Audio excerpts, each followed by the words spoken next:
Now scream queen with a million smiles. Catching all the love from around the world. Whoa. Hey Shelly, won't you shine your light? Shine your light in the darkest times. You make it bright, bright. Life dreams, we're all by your side, by your side. Keep on doing what you do, girl. You're one of a kind, one of a kind. Shelly, Shelly, you're our live stream star, star. Keep rocking your show, no matter where you are.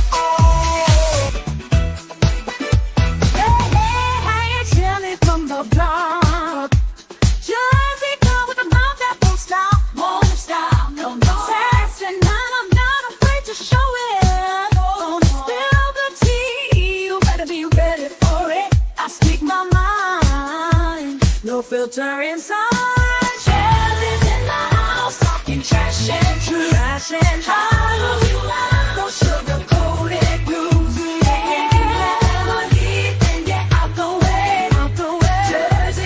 Something to lose.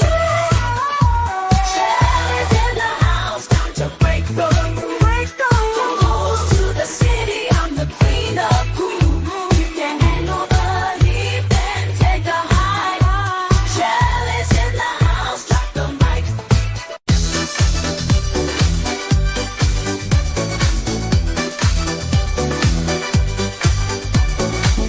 Hey, Shelly in the house tonight.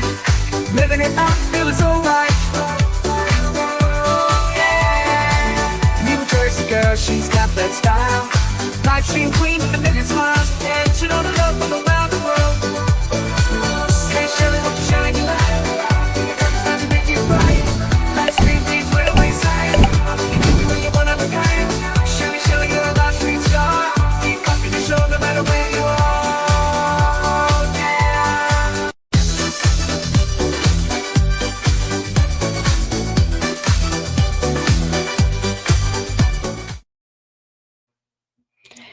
Hey everybody, happy very early Saturday morning.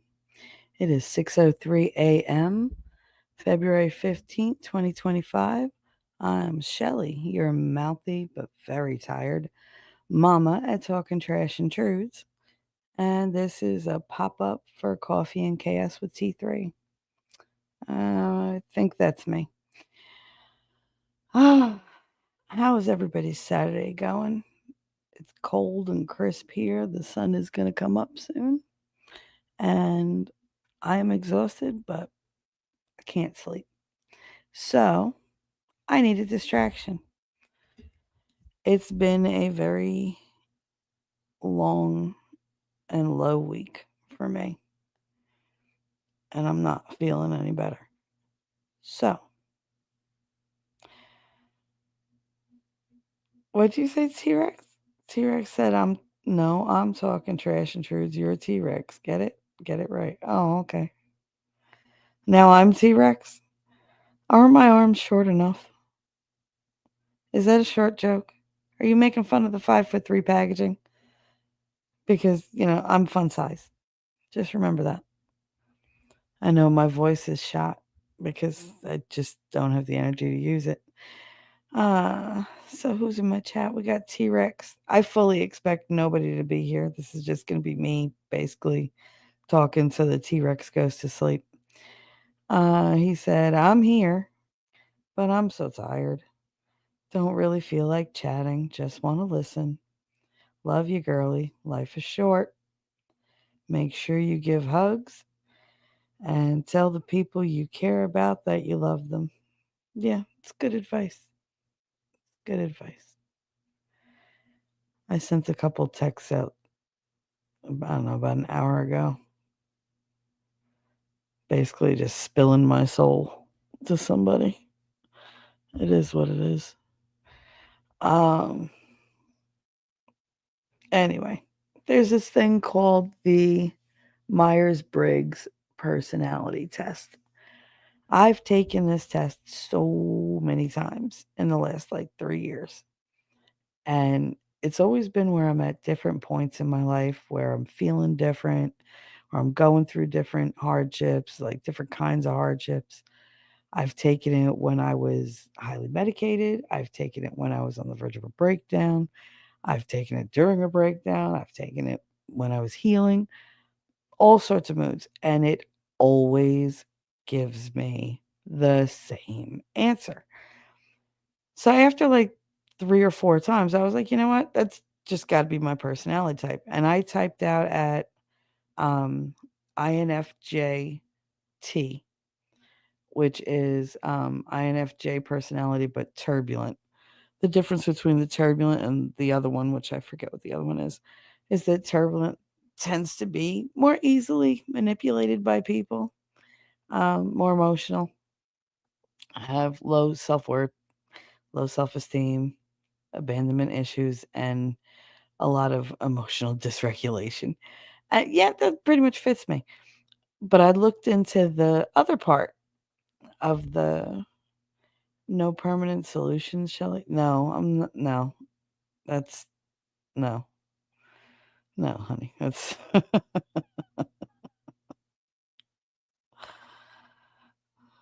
that's not a worry today. Don't worry about that. Um, INFJs are called the advocates, and it's supposed to be the rarest personality type, which would explain why I don't meet a lot of people that think or act like me. And the one, and I do mean one, that I have met, I'm not too jazzed to be in the same league with. Well, I mean, I'm way out of that league, but in a good way.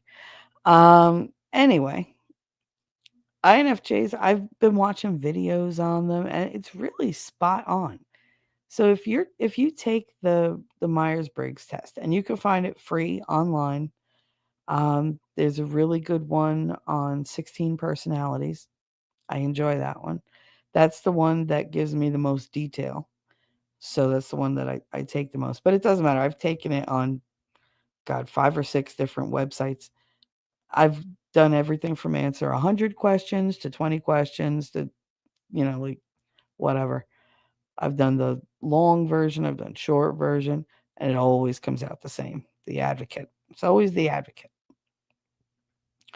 And it really is when I looked into these videos, it's really spot on. Like it's really, really accurate. It's striking to me, like surprising how accurate all the little different perspectives are on if they compare there's some that compare like personality types in video. There's tons of YouTube videos on it, by the way. You'd love them. And it's funny to watch them like try to depict an INFJ and I'm like, yeah, I do that. Oh yeah, I do that too. I do that too. And I'm watching these videos going, I do all these things. Do other people not do this? Like, are other people just not like that? And it's true. Nobody else does the stuff that I do. T-Rex said, sidebar, did you know that the main recruitment tool of the CIA is the Myers-Briggs personality test? I did not know that. I did not know that, T-Rex. Well, they definitely wouldn't take me. Hi, Ronnie. Happy Saturday, honey. I can't sleep and my brain won't shut up. So I'm just here to bullshit for a little while. So let's see. I got curious as to what Grok would say about INFJs. So I asked Grok like all these different criteria to fill out, and I wanted it bullet pointed. Interesting what it came up with. I only read the very, very beginning, so I'm going to read it, you know, while I'm with you guys or whoever's here. Or I'm just by myself. I'll basically just read it to myself. All right. So I said to Grok, and this is how good Grok is, by the way. Like all my avatars and my pictures and everything that I use for any site, any platform that I have, I had Grok do. Grok has done them all for the last like 3 months. I mean, I'm totally in love with making it do it. And all I type in is like a description of me, my age, what I want. I'm like, oh, draw a cartoon drawing of me or whatever. And it gives you 4 options at once. And then you could download whichever one you want. You could save it. Or you can add things. It gives you little suggestions. Like if you see here, it gives you little suggestions to add stuff. But I do that for all the images. I really enjoy that. But for here, I asked it to bullet point INFJ character traits, strengths, weaknesses, how to handle them, and what makes them very different from the other personality types. So they said, here's a detailed breakdown of INFJ personality traits, strengths, weaknesses, blah, blah, blah, blah, blah. Yeah, yeah. Okay. So why won't this? What's going on? Why won't it do it? Oh, because I'm in the wrong fucking screen. Duh. Ronnie said, my husband had knee replacement surgery, so my schedule is wonky. Oh, honey. I hope it went well. I hope he's not in any pain. I know knee surgery can be a bitch. I hope you're not too stressed out, too. I mean, he's doing okay. Are you doing okay? Hope so. I couldn't figure out why I couldn't scroll. I was in the wrong screen. Anyway. Oh, so here's where the extra things are. All right. So, I'm Ronnie. I'll add him to my prayers. My prayer list is going to be so long. I swear to God, I'm going to start my prayers lately, like from now on, and be like, God, you know who's on the list? Like the list of people who aren't on my prayer list is probably shorter. And I've been praying a lot lately because, Lord, God's got some work cut out for him for me. I know I got an angel in here somewhere just sitting here just going, just breathe, girl, just breathe. Everything passes. It does. That's what I try to tell, everybody that comes in here. Everything passes. Things dip, they go back up. You have lows, you have highs. The best you could hope for is like balance, a little bit more balance in your life. That's all I'm really looking for, just to be on an even keel for a while. I don't have to be happy, but I'd very, very much like to not be sad. That'd be great. So, anyway, so it says INFJ character traits. So I'm going to go through them and, I'm going to comment on it. Introverted, okay? They gain energy from spending time alone and can feel drained by too much social interaction. It's not even if there's too much every day, it could be just one lump of too much interaction, or it could be one like really high stress interaction. If I have a very stressful interaction, I'm done. I would rather spend 6 hours talking to 30 people in a chat than spend 5 minutes having a one-on-one conversation where I feel like I'm walking on eggshells or I'm holding my breath waiting for like the next zinger or for the next axe to fall or the next letdown or the next lie or the next accusation, anything. Like those 5 minutes will drain me for days. And I just don't want to talk to anybody sometimes. It helps to come on here because I'm talking to people, so technically I'm being social and I'm trying to be healthier, but I'm also not having to talk to anybody that I have to respond to if I don't want to. Like it's pretty much just me talking to myself, but you remove part of the crazy because there's the illusion that people are going to listen. So you get what I'm saying. Then there's intuitive. Focus on possibilities, patterns, future implications rather than concrete facts of the present. Now, I take a little umbrage with that because I do focus on concrete facts. However, facts can be manipulated, they can be fabricated. People can manufacture information and make it sound believable. I will always go with my instincts. And yeah, patterns is a thing. People have patterns. It doesn't matter if I know you 5 minutes or 5 years. I know your pattern pretty quick, and I notice every time you deviate from the pattern, and it sets off alarm bells. Doesn't matter how well I know you, how long, whatever. It's something that I've always done since I was little. Because you got to understand, in my house, I had to watch every single thing that they did. Because grandma might be disappointed. That's not dangerous. But if Uncle Tom was there, that would flare and forget it. I was his favorite target. I mean, he didn't like hit or anything. He was just mean, just viciously mean.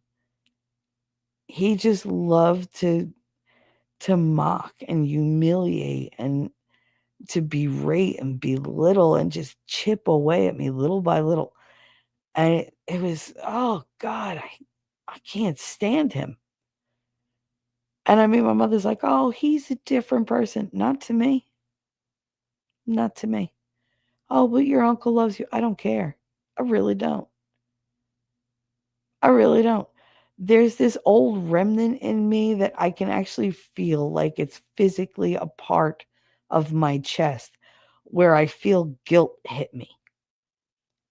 And it always, when I think about him and the fact that I don't talk to him, there's that little piece of me in my chest that's like a deep pang that tells me I should feel guilty. But I fucking don't. I don't. I don't feel guilty. Because fuck him. Fuck everybody who got their, kicking me when I was, little, or putting me down, devaluing me to the point where I still don't think I have any worth. I still don't. They did a real good job. But in my house, I had to watch for any deviation in his normal behavior. I knew I knew how it sounded when he walked into the house every night.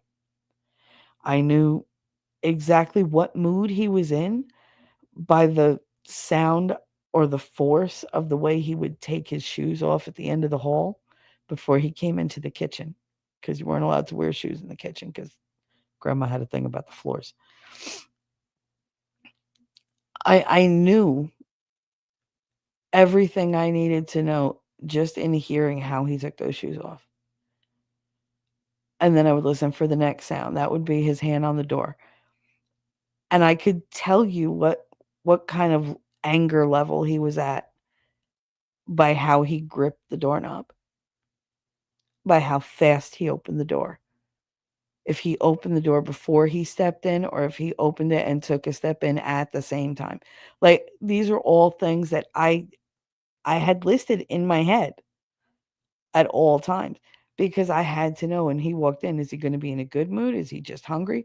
Should I run and go get the iced tea for him to keep him happy? Should I, what should I do? Should I stay in the living room and stay out of his way until it's absolutely like time to eat and grandma's there so I'm safe? Like, even though she didn't make me safe, but it was like this weird false sense of security. But I mean, that's what I grew up with. It was the same thing with my father. I had to see every single thing he did. Is he hinting at somebody that they should go in this store? We'll wait in the car. Like, is he trying to get me alone? Is he trying to make sure that nobody's around? Is he angry? Is he, like, what approach is he going to use? Is he going to, be rough with me? Is he going to try to, like, joke with me, to get me to, go near him? Like, what is he going to do? Is he going to use something? And I had to judge based on, like, his tone of voice, his pitch, like, if he was talking at a certain rate, because he did this weird thing before he would get me alone. His voice would speed up, like his rate of speech would go just a little faster. And I knew that was something to look out for when I was little, but I didn't know why his voice would get faster. And it took till I was much, much, much older to realize it, because he was excited.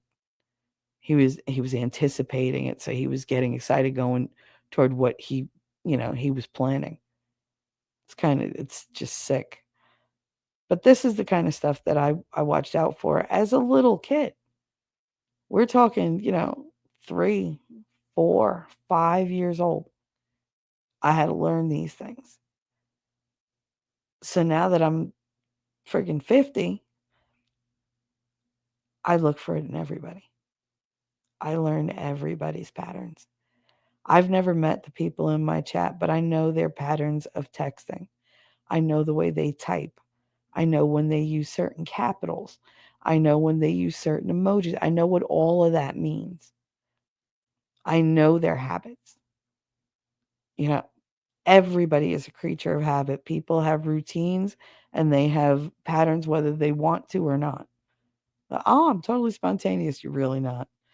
Like, even the spontaneity is part of your pattern, and I can adjust for that.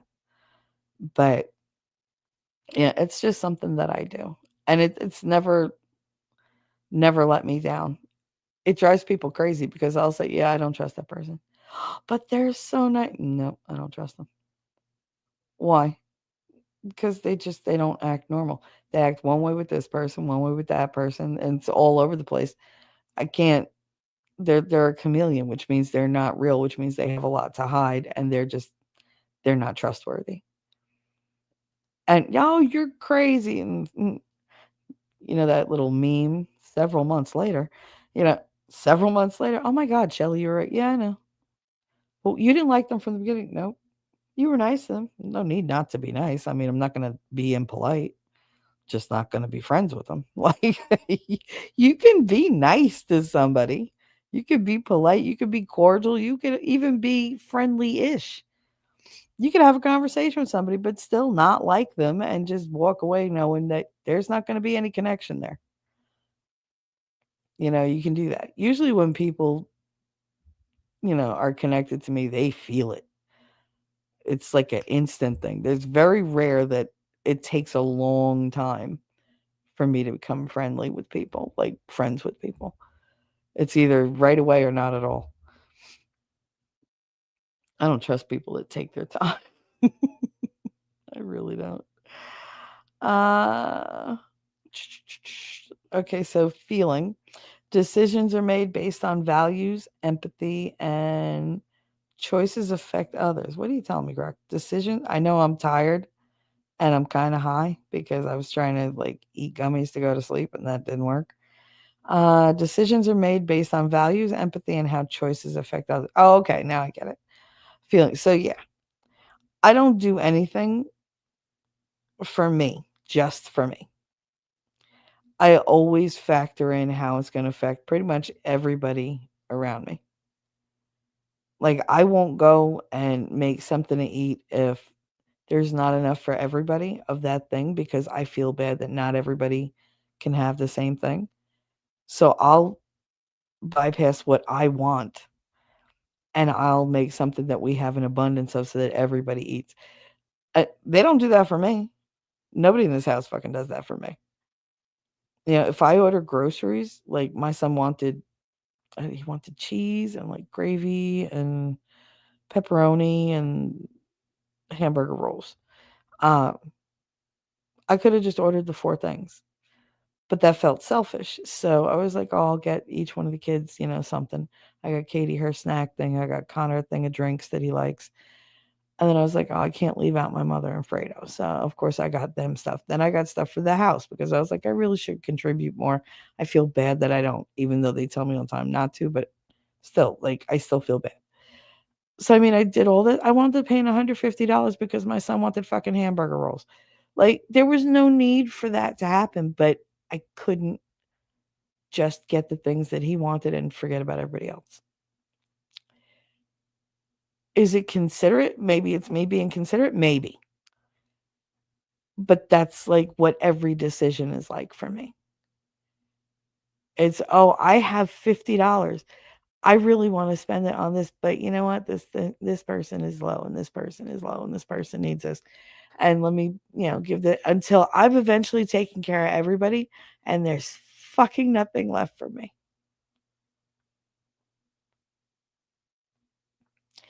And that would be okay if I didn't feel really, really overlooked sometimes. Like other people do one tiny little nice thing and they're amazing people. It doesn't matter how nice I am, I'm still seen as like this mean, standoffish, whatever, you know, person. So at what point do you just stop being nice, even when it's your nature? What happens when your nature turns? What if my nature turns? Because if I go back to being a bitch, I mean, that wasn't my personality. That was my defense mechanism. And my defenses are always up. So I'm going to just turn into an uber bitch again? Because that's fine for me, but other people are not going to like it. I was talking to T Rex this afternoon, and I said, for me, because he was like, your default is anger. I'm paraphrasing, by the way. And I was like, yeah, because anger is cleaner. I can control my anger. I can't control my sadness. I can't, because there's so much of it mixed in with pain and fear and doubt that I can't control it. My sadness comes in like tsunami waves. It's actually a really good analogy because everything kind of pulls away for a little bit and it's all still, and I hit this apathetic plateau where I don't feel anything. I don't care about anything. I don't feel anything. I don't talk. I barely exist because I won't even move. I will literally sit in the same spot and not move a muscle for hours and hours. Like I'm catatonic. That's how apathetic I can get. And then all of a sudden, the despair and the sadness,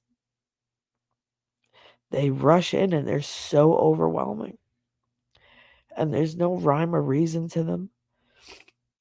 There's no running away from it. There's no blocking the flow. It's just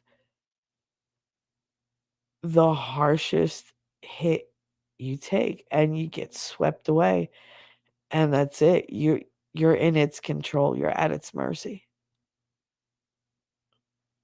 And it just wrecks everything in its path. That's where I'm headed. I'm at the edge of the apathy. I'm just not entirely sure if I'm at the beginning of it or the end. That's why I'm here talking to you. Well, talking to myself, but talking to you. Let me check Streamyards. Oh, there we go. Ronnie said, yes, everything went well. Thank you. I'm glad, honey. I'm glad to hear that. I wish you well. And again, I will pray for him and for you because I know you're stressed out. T-Rex said, so I'm taking the 16 personality test. And it says, you enjoy debating ethical dilemmas. Me? No, never. Couldn't be me. Yeah, no, not you at all. Just finished the test. Your personality type is logician, INTP -T. Oh, look at you with the low self-esteem like me. Easily hurt, highly sensitive. Yeah, I don't know. Turbulence a bitch, ain't it? I'm certainly not impressed with a certain person's response to me needing love and support today with all that happened. I'm sorry, what did I do? And then when I called them on it, I was being snippy. Like, yeah, my dad was literally dying. Like, I'm going to be a bit on edge. Oh, honey, I hope you're not talking about me. I don't think you are, but I mean, I tried to be as, comforting as possible. There's not a whole lot you could say to somebody in that kind of situation. I was just more worried about you driving while you were upset. I knew your dad would be okay. He's a tough cookie. He's a tough cookie. And plus, I just had the feeling he was going to be okay. But you were the one I was worried about. Said, but I didn't apologize, and I won't. I just said, yep, I was snippy. I'm not in a good place, so I'm going to react the way I'm going to react. And that's good. I mean, you don't have to burn bridges, but if you're down like that and you're going through a very stressful, traumatic, sudden emergency and you're talking to your friends, if they respond back flippantly, that's not your friend. And if they try to turn it around so that you're supposed to feel bad while you're already feeling bad, that's not your friend. I'm telling you from now, like, don't make any judgment calls right now because you're in a very emotional place. So you might be seeing it a little different than it actually happened. Give it some breathing room. There's nothing of an emergency there that you need to worry about. And just go with the flow. You don't need to worry about friendships right now. You need to worry about your family. All right? You need to worry about you. Don't worry about how other people are going to take it. Like, if they're your friend, that they're going to be there when you need them. And if they're not your friend, well, they're going to show their face, real quick. Don't make any judgment calls, but don't forget the reactions you're getting either. And when you have a nice, calm, logical, state of mind without the emotions clouding everything, then you have the conversation. Or then you make the decision. But I wouldn't make a decision without having another conversation, and I wouldn't do it now. You have much more important things going on, and whoever's treating you like your feelings don't matter or like you're not going through something right now, well, they can take a fucking time out for a couple days, can't they? Don't worry about it.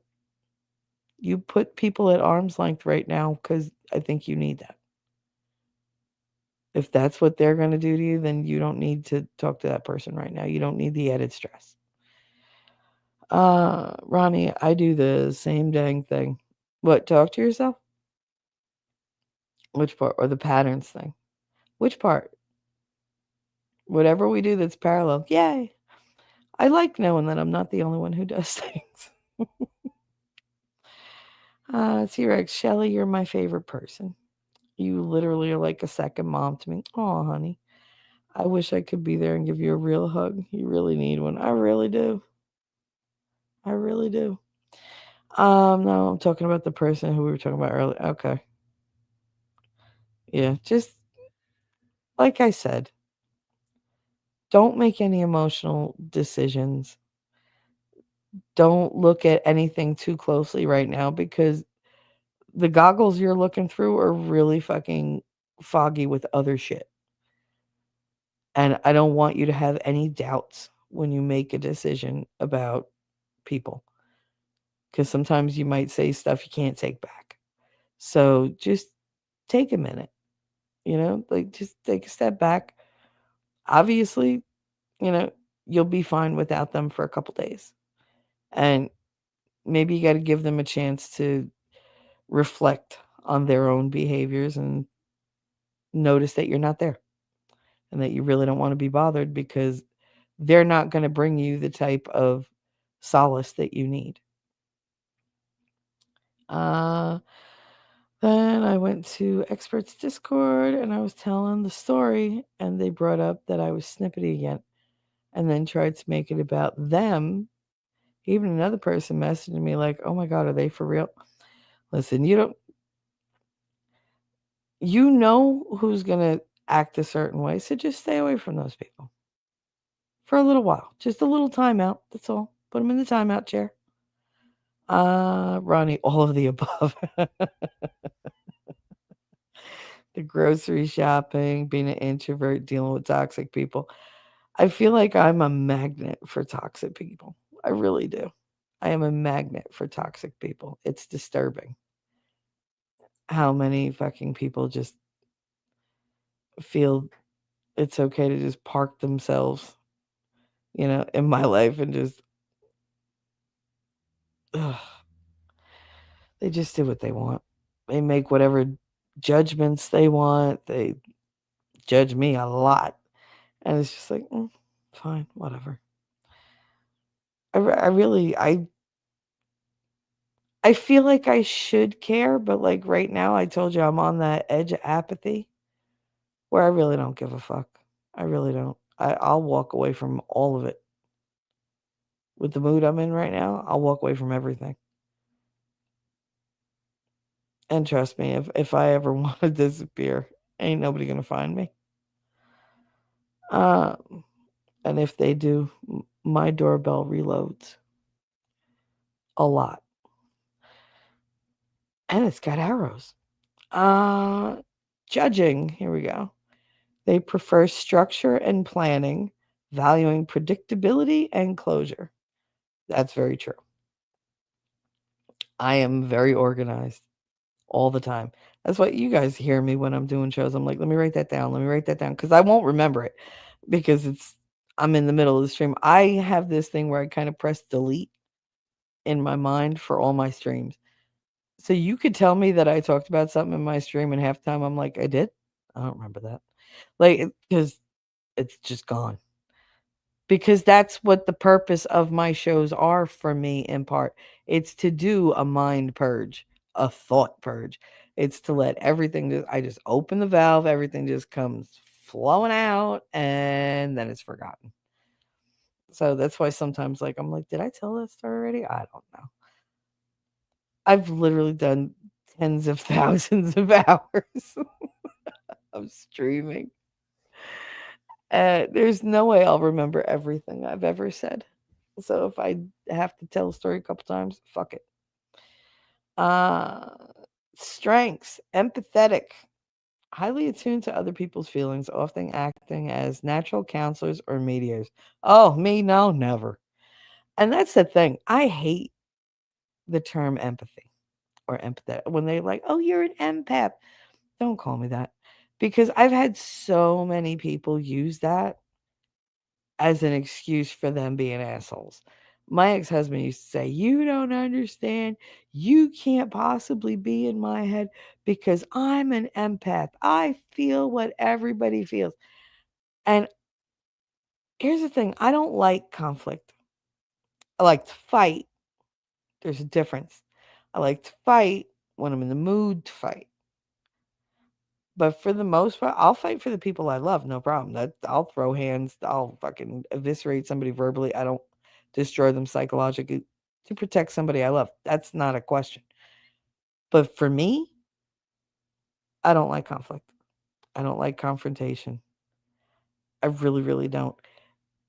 9 times out of 10, and people are always trying to pick fights with me. I don't know what it is. It's this weird thing people do. But 9 times out of 10, I will just give in because I don't care enough to fight that fight. It's not worth it to me. It's really, really not. He used to do that to me all the time. Say he was an empath. I'm an empath. I'm an empath. And I would sit there and in my head, I'm like, dude, you're not an empath. You're an asshole, but you're not an empath. If you were an empath, you would understand and feel what the fuck you put me through on a goddamn daily basis with your unemployed, alcoholic, fucking 16-year-old chasing, um, stupid, abusive, fucking cheating ass. So, like, if you were an empath, what you do to me would be killing you. That's the difference. People love to say they're empathic. I get it. I feel what you're no, you're not. You're pretending to feel what I feel. You know how I know that? Because I can actually feel you trying to pick a thread that will work to manipulate me. Like I can see it. I can hear it in your voice. I could see it, in your mannerisms. What that's why I hate FaceTime because when I talk to people who are on FaceTime, I'm watching them the entire time. I actually prefer, like even online, I prefer the avatars because at least then I'm just concentrating on the talking because I see people and I read how they're sitting, I read how they're um how their facial expression is when they say your name or whatever. So like there's one creator that always acts upbeat when they, are reading it through the chat or whatever. And they're it's always like a big to do. And I think it's funny because there's been this evolution of their expressions toward me over the last, like, I don't know, year and a half, 2 years.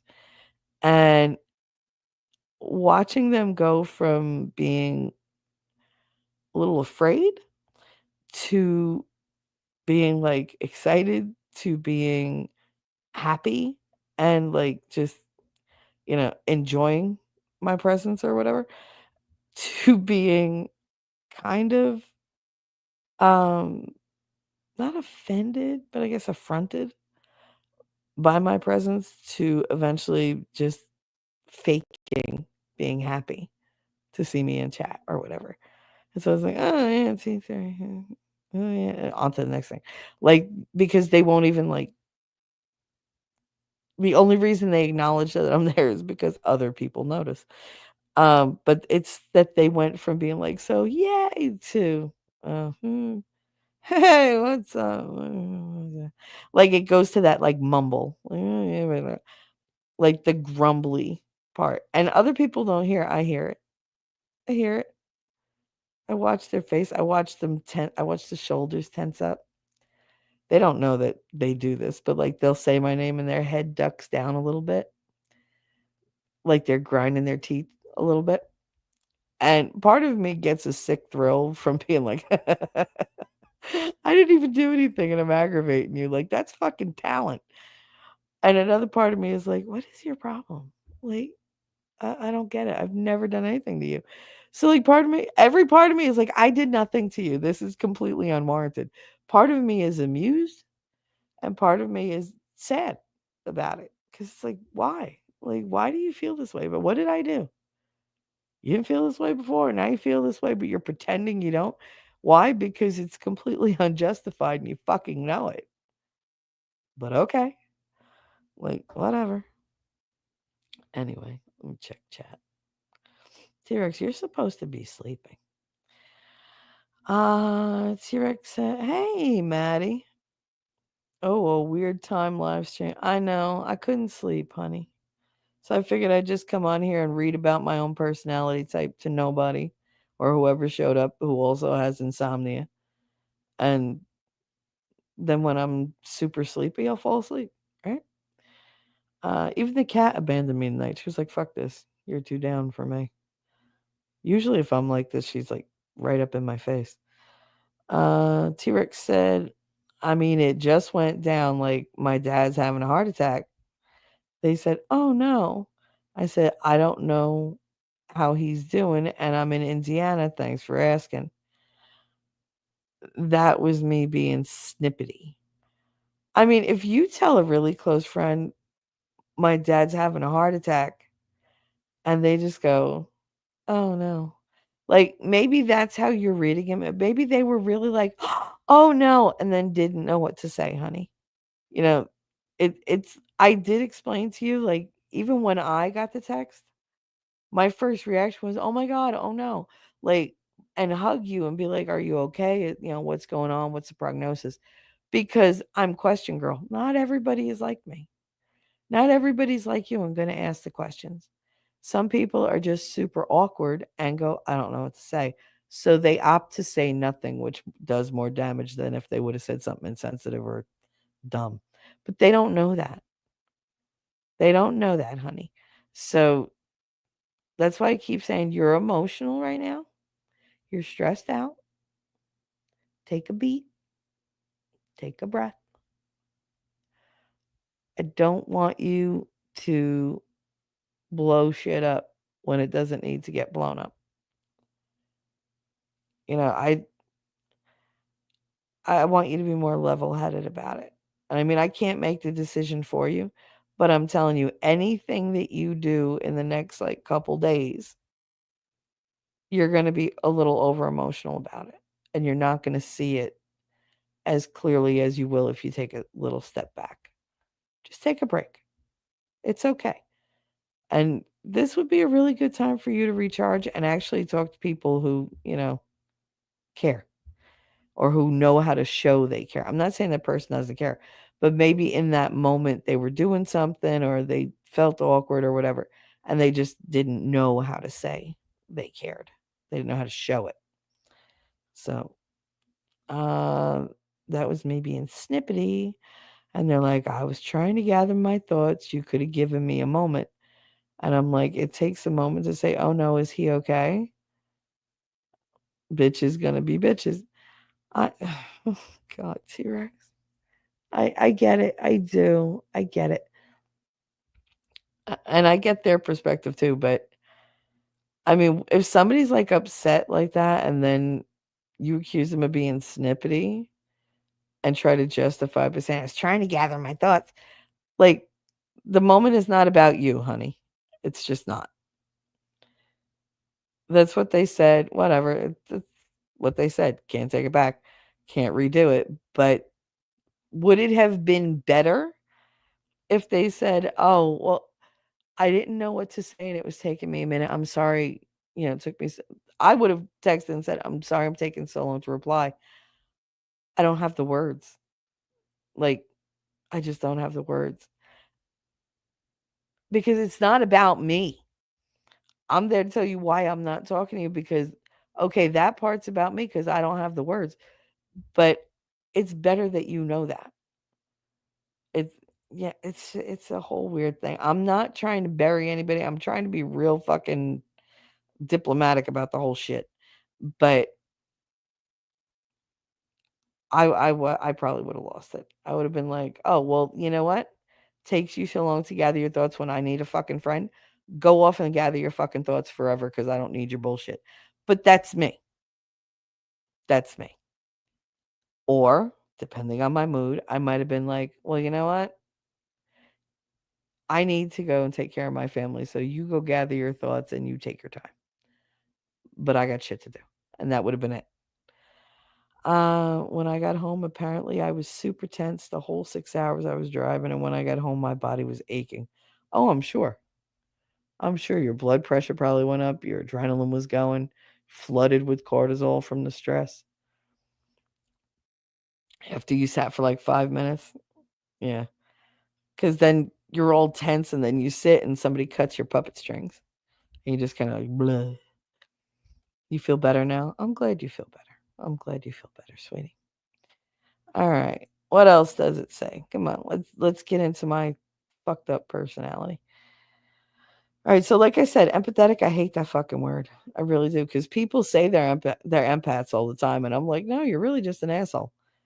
You're very good at pretending to understand other people because you're an ass kissing, boot licking piece of shit. But you know, I don't tend to tell them that. I just go, oh, that's nice. And then I try to get away from them because I literally I feel everything that people are feeling. When I walk into a room, it's hell living in this house because you got the one who's always on the edge of being mad. You got the other one who's always in, oh, nobody loves me mode and everything's my fault. And I hate all you people because nobody's on my side. Like you got the martyr that she just wakes up fucking miserable. You got the one who's basically just thinking about like, what are we eating? What are we doing? She's got a very childlike mind. Always in a good mood, but I could always tell when my mother starts with her by the way she's like sitting. If she's sitting forward, if she's sitting back. Like I can already tell she's been criticized and she's feeling like stung. And my son, I could tell how he is just by the force with which he closes the bathroom door. Always.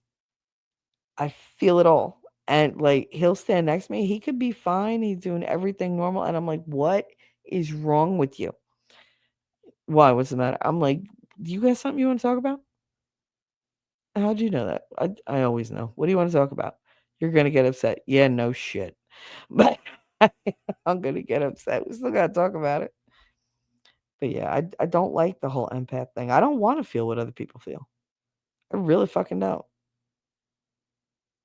Cause it's a lot. all the time. It's a constant deluge. And in this house, it's never a positive one. Uh, and they don't even realize, like, the only time that they laugh is when I go out there and make them laugh. Otherwise, it's all gloom and doom and stress and panic and, oh my God, I got to do that. All right. You got time? Like, calm down. Where you going? It's not like you're going to a job. Oh, but I need to get this. All right, we're in the house. There's a fucking like foot of snow outside. Where you going? I don't understand the rush. The same way with controlling everything in the house.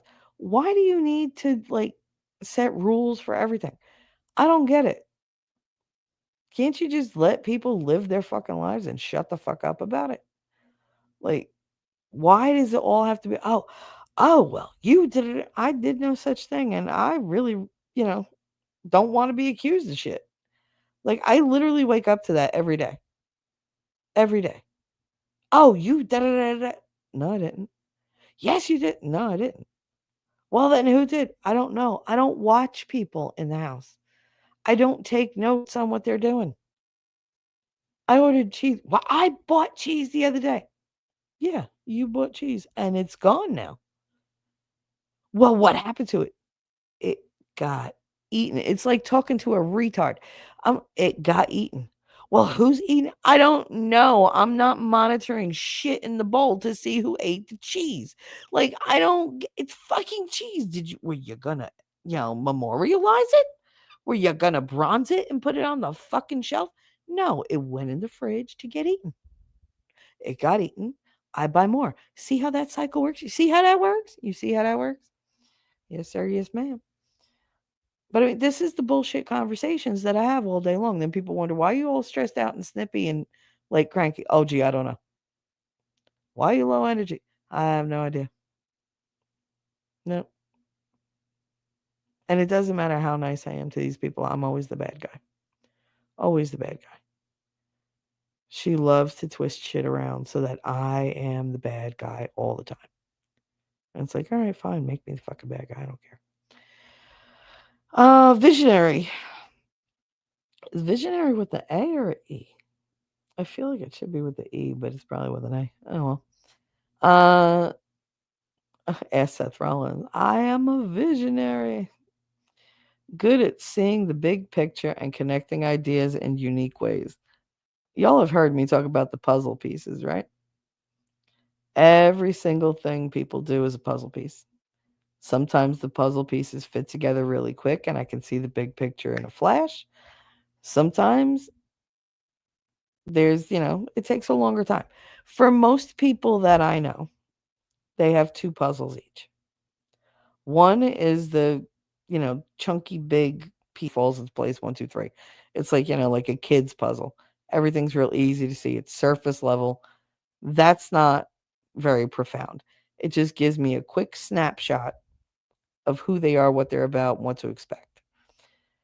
I mean, it tells me a lot more than that, but like a quick overview. And then if they're important to me, or if I'm suspicious of them, there's a secondary puzzle. And that's the 5,000 piece mosaic of beads puzzle that people get. One that's, or like, like 1,000 puzzles of like grass. Like just something that you're just like, oh my God, I can't even like begin to think where this goes. And people reveal themselves in little pieces that I couldn't figure out what to do with that. I'm like, oh, that connects to that. All right, put these 2 together. Now I'm getting a better picture of this person. Because people tend to be deceptive. They tend to be secretive because they're protecting something. I'm not saying that they're doing it in a bad way, but people don't always like to share as fucking much as I share. But they also don't have a driving need to be understood. I have a driving need to be understood, and I'm not. Because I know that things appear one way with me, and I'm like, yeah, that I know that's your first impression. Like that's your first assumption you're gonna make, but you'd be wrong. Like there's so much more going on beneath that, and you're just seeing like the very first layer. Like you got to look deeper. You got to be more invested.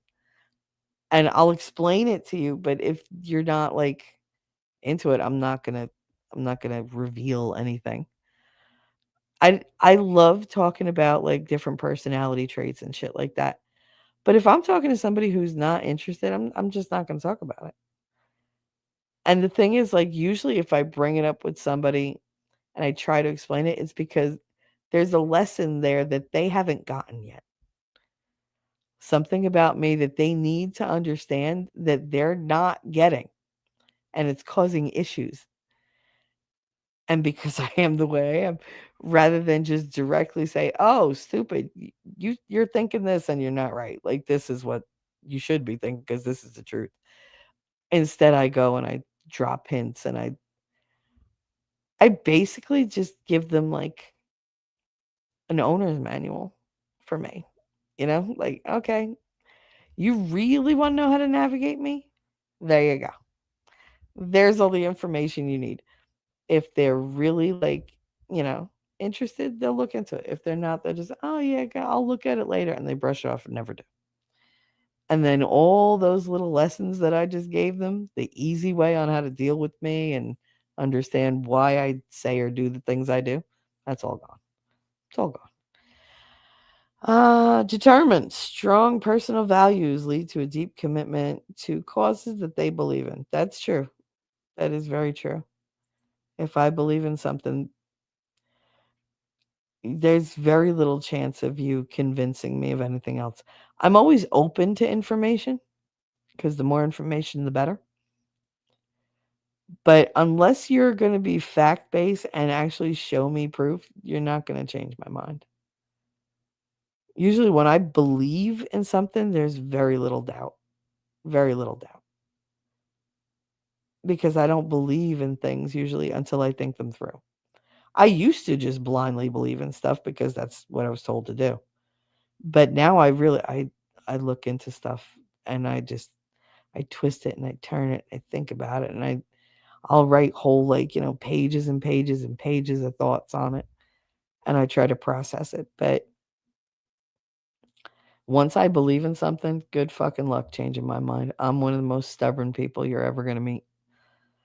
Um Insightful, often understand people and situations at a profound level. Again, that's goes right back to the puzzle pieces. Because I find people fascinating. God, what is not to be fascinated about other people?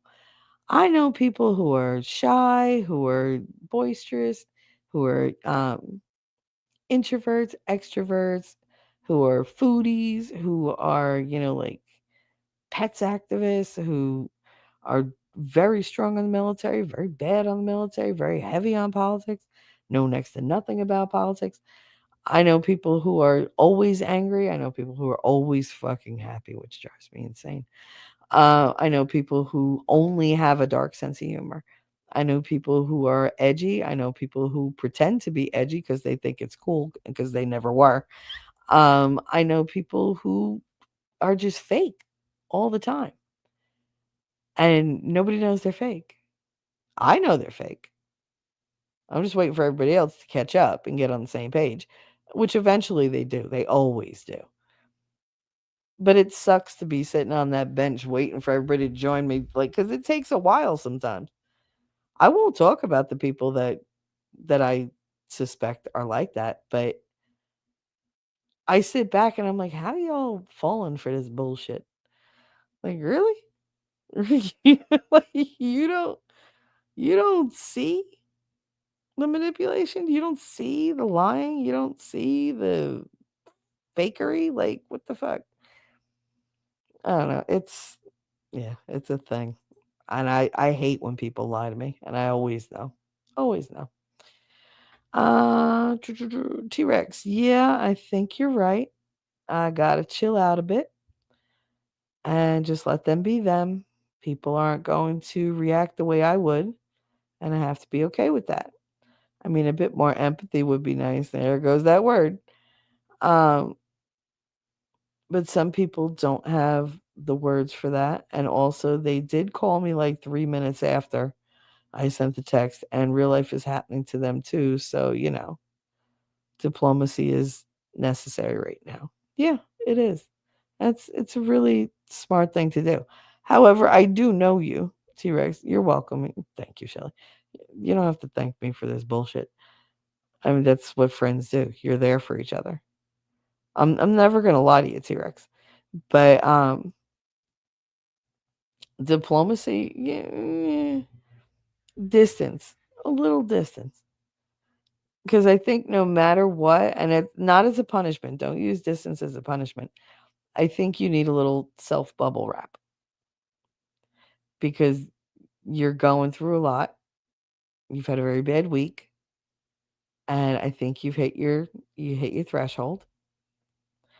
And right now you're going to be super sensitive to everything. And I do mean everything. Like you're going to start taking things wrong, hearing things wrong cuz you're going on the defensive. You're also super tired, honey.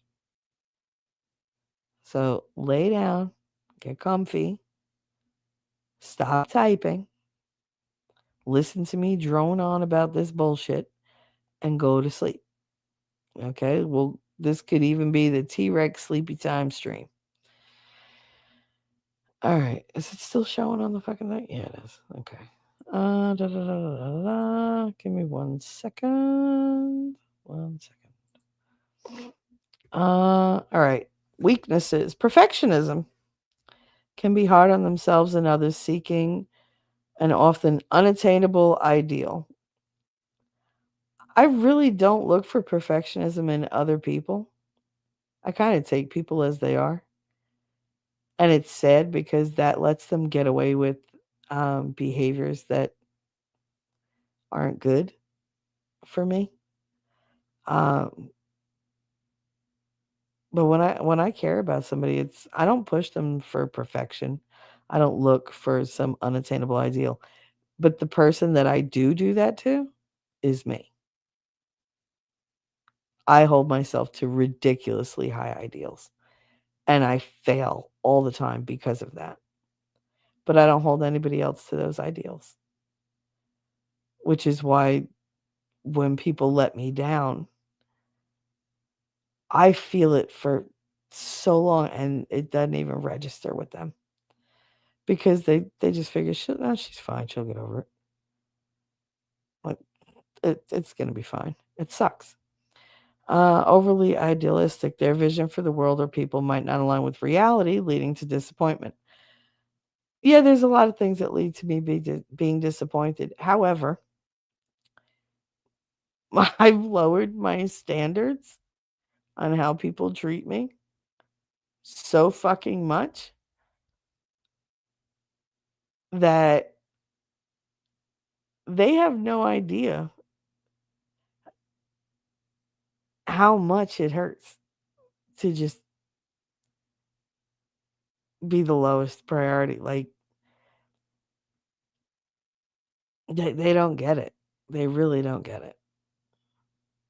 And I see the reality of it. It's just I'm not willing to throw in the towel with certain things yet. But I can tell you the mood I'm in right now, it's taken everything I have to engage even on this level. Cuz I just want to go away.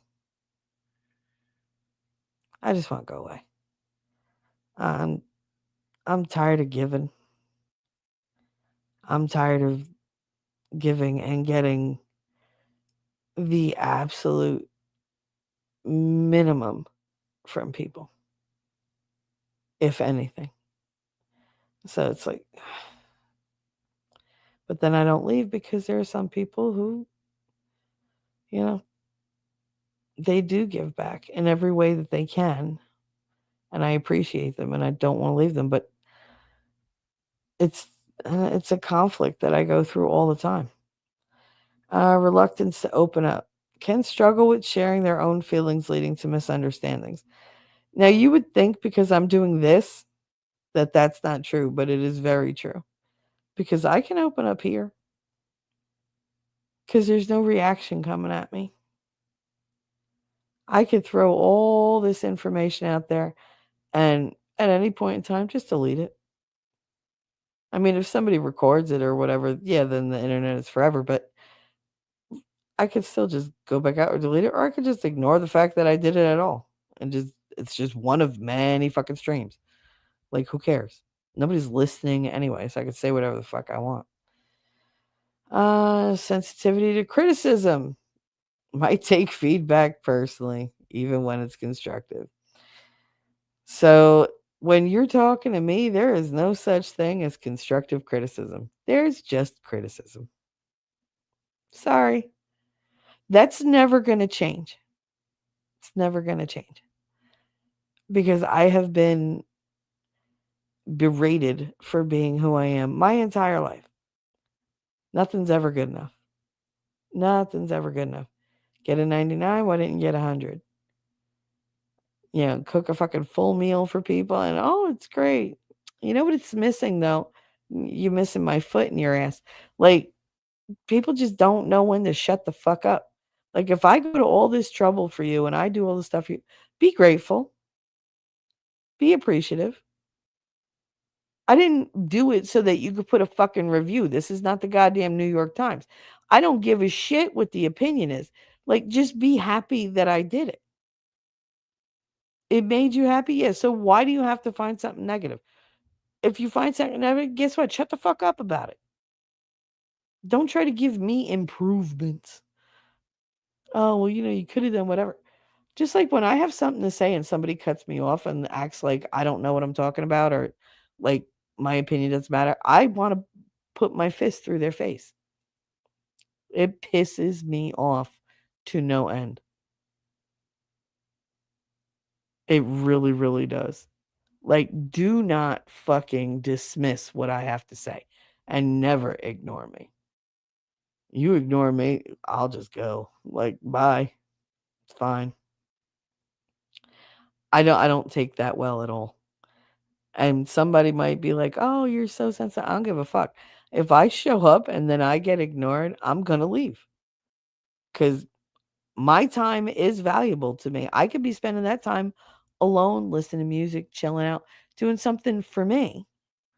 But if I'm there for somebody else and I'm being ignored, or better yet, I'm going above and beyond, and then it's just not it's not appreciated, or it's like, like, okay, I'll just dip. I'm not doing it to be spiteful. I'm doing it because, dude, I'm giving up my own time, my own energy, of which I am in limited supply. So, like, you're really gonna ignore me? All right, fine, fuck it, I'm out.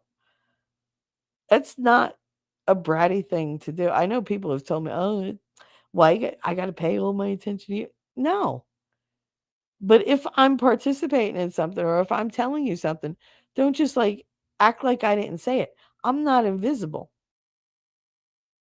I have a voice. You're gonna fucking hear it. You don't want to hear it? Fucking all right, I'll just go. I'm not gonna get bent out of shape about it. But I'm also not gonna apologize for just leaving. And then you're like, oh, you didn't stay. Why didn't you stay? Because what was the fucking point? I support so many people. And you all would be surprised at how many people do not give that reciprocally. They do not reciprocate. And it's like, why? Why do I bother?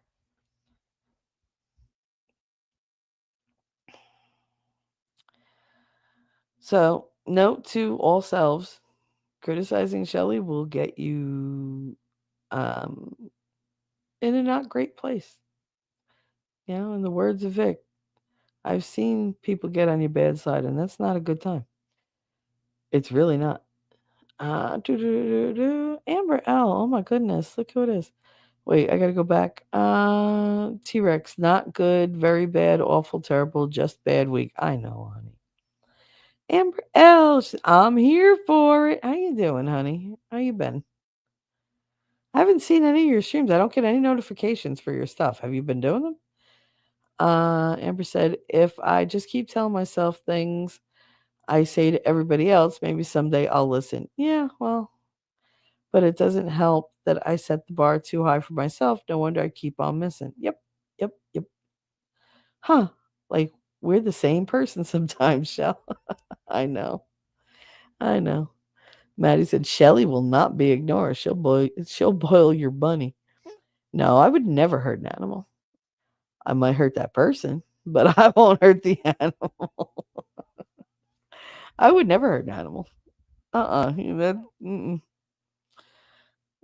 But I might put boiling water over your fucking head. Not you in particular. You know what I mean.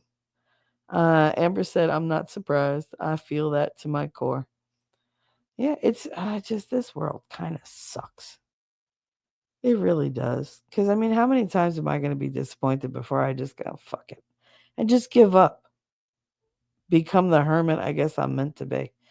How to handle INFJs. Oh, this should be interesting. Respect their space. Understand they need time alone to recharge. I don't always need time alone. I mean, if I need the time, I'll take the time. But people have like this weird notion that I don't need alone time. Like I'm just always going to be energetic and I'm always going to and I'm just not there. I'm just not there. Physically, I am in pain 24 fucking 7. People forget that cuz I don't sit and bitch about it. But like my mother's, oh, this hurts, that hurts. And I'm like, she goes, oh, you don't understand how much pain I'm in. Really? Really? You really want to go there? And she's like, oh, well, it just started hurting and it's twinging. I beg God for just twinges. That'd be great. That would be great. I feel like Kathy Bates took a fucking sledgehammer to my knees. And that's all day, every day. That scream that James Caan lets out when she breaks his knees, that's going on internally in my head all the time. Because everything is just on fucking fire. But I've gotten used to it. And I just walk through it. I just keep going. Just keep going. And I try to ignore it. I don't bring it up. My mother sits there and bitches and moans and everything about my toe, your toe. Like what I was so aggravated with her the other day because she was bitching about her toe. I was like, which foot is it? She goes, it's the left one. So I stepped on her right foot. And she was just, and because my grandmother used to do that to me. And she, what the hell did you do that for? Now my right foot hurts. I said, but your left foot don't. And she, I hate you. I was like, well, yeah, just saying you can't feel it in two places at once. I was like, it's a different kind of pain. It'll go away. Take your friggin' Motrin now. It'll kick in while you're feeling the pain that's only temporary, and then it'll block the other one. My mother doesn't understand about pain loops and how you have to get ahead of them. So she's like, I took 5 Tylenol. First of all, why? That's why 5? Like, are you an elephant? What the fuck? It's like, but why would you take them now? Well, because I want the pain to go. Pain don't work like that. Like it's gonna take twice as long. Like you have to, if you know you're getting like swollen knees, and you can feel the very first twinge, that's when you take the fucking meds. Or if you know that this kind of weather is going to make your knees hurt, just take one pill. Get ahead of the signal. It's very, very hard to stop the signal when you're behind it. You got to get in front of it. Should understand that. So that's a constant fight that we have. But yeah, I don't always need time to recharge, but around here, these people are really draining. It's just a constant bullshit. Communicate gently. How to handle INFJs. So you have to communicate gently with me. Approach them with sensitivity. Yes. They respond well to thoughtful, considerate dialogue. Yes. I do not respond well to accusations, orders, or getting cut off or somebody like snipping at me. Like I really that sets me off like you would not believe. Like if we're talking and then I'm saying something, but you keep saying things and then I don't get a chance and then I get over, like I don't know, vetoed or whatever. Like it never gets to me, but yeah, we're supposed to be having like this conversation and you keep like jumping in and then if I say something you get snippy. It's like and that's just I'm like, all right, fuck it. I'm just not gonna talk. And then I just go quiet. I just go quiet. And the more that happens, the more likely it is I am gonna get quieter, even without the prompting, without getting pissed off. Cause now I don't want to be there anymore. I don't want to be part of that conversation. Because my input's not appreciated. They just want somebody there that they can fucking, sound off on. Who might be entertaining at times. Like it's annoying. And it really it sends me right for the hills. So yeah. Don't ever fucking come at me with orders or with a badass attitude because I will turn that shit around on you and feed it back to you times 10. I do not take it well. Or I will just shut down in despair. Those are the only two things I do. Sit there and talk about it like a mature human being? No, because you already showed me that you don't care what I say. Let me check chat. Amber said, I've been a bit absent recently. Oh, honey, are you okay? Doing all right? You gotta hit me up once in a while. Let me know how you're doing. Ronnie said there are always one-uppers. Oh yeah, I love those people. I know a lot of those. Like a lot. It's like, oh yeah, well I went and I got a degree. Oh, I have 5 degrees. Well, my son learned to, do this at 3. Oh, I taught my kid that when they were like 1. Like oh yeah, I had a car that I had one of those. Oh my god, that was the clunker. And then I got a really good car. Like why is I don't get it. Cuz I'm not competing and I'm a highly competitive person. But I ain't competing with you. I don't give a shit what you have. Good. You got it. I'm glad. Enjoy it. Why can't you like feel that same way toward me? Why is it got to be always you have to be better than me? It's like, all right. I mean, pick somebody who's I don't know, got a lot of self-confidence or whatever to be better than them. Picking somebody like me who thinks they're worth nothing anyway and trying to like punch above me, like it's got to be the easiest fucking thing in the world. I don't see where you'd get any satisfaction from that. I really don't. There's no accomplishment there beating me out for whatever.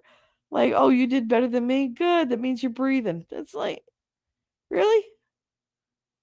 Because that's my perspective. When they're like, "Oh, well, I did that." I'm glad. I'm happy for you. Like, I don't care. Oh, yeah, clearly you're the better person. Go ahead. Go away. Go be the better person over there. Leave me the fuck alone. T-Rex, little bunny foo foo. Oh my god. Little bunny foo foo, hopping through the forest, picking up the field mice, bopping them on the head. And the fairy godmother said, I'm gonna give you 3 more wishes. My sister Elizabeth used to sing that damn song all the fucking time. We have videos upon videos upon videos of all my little siblings when they were little singing that damn song. I hate that fucking song.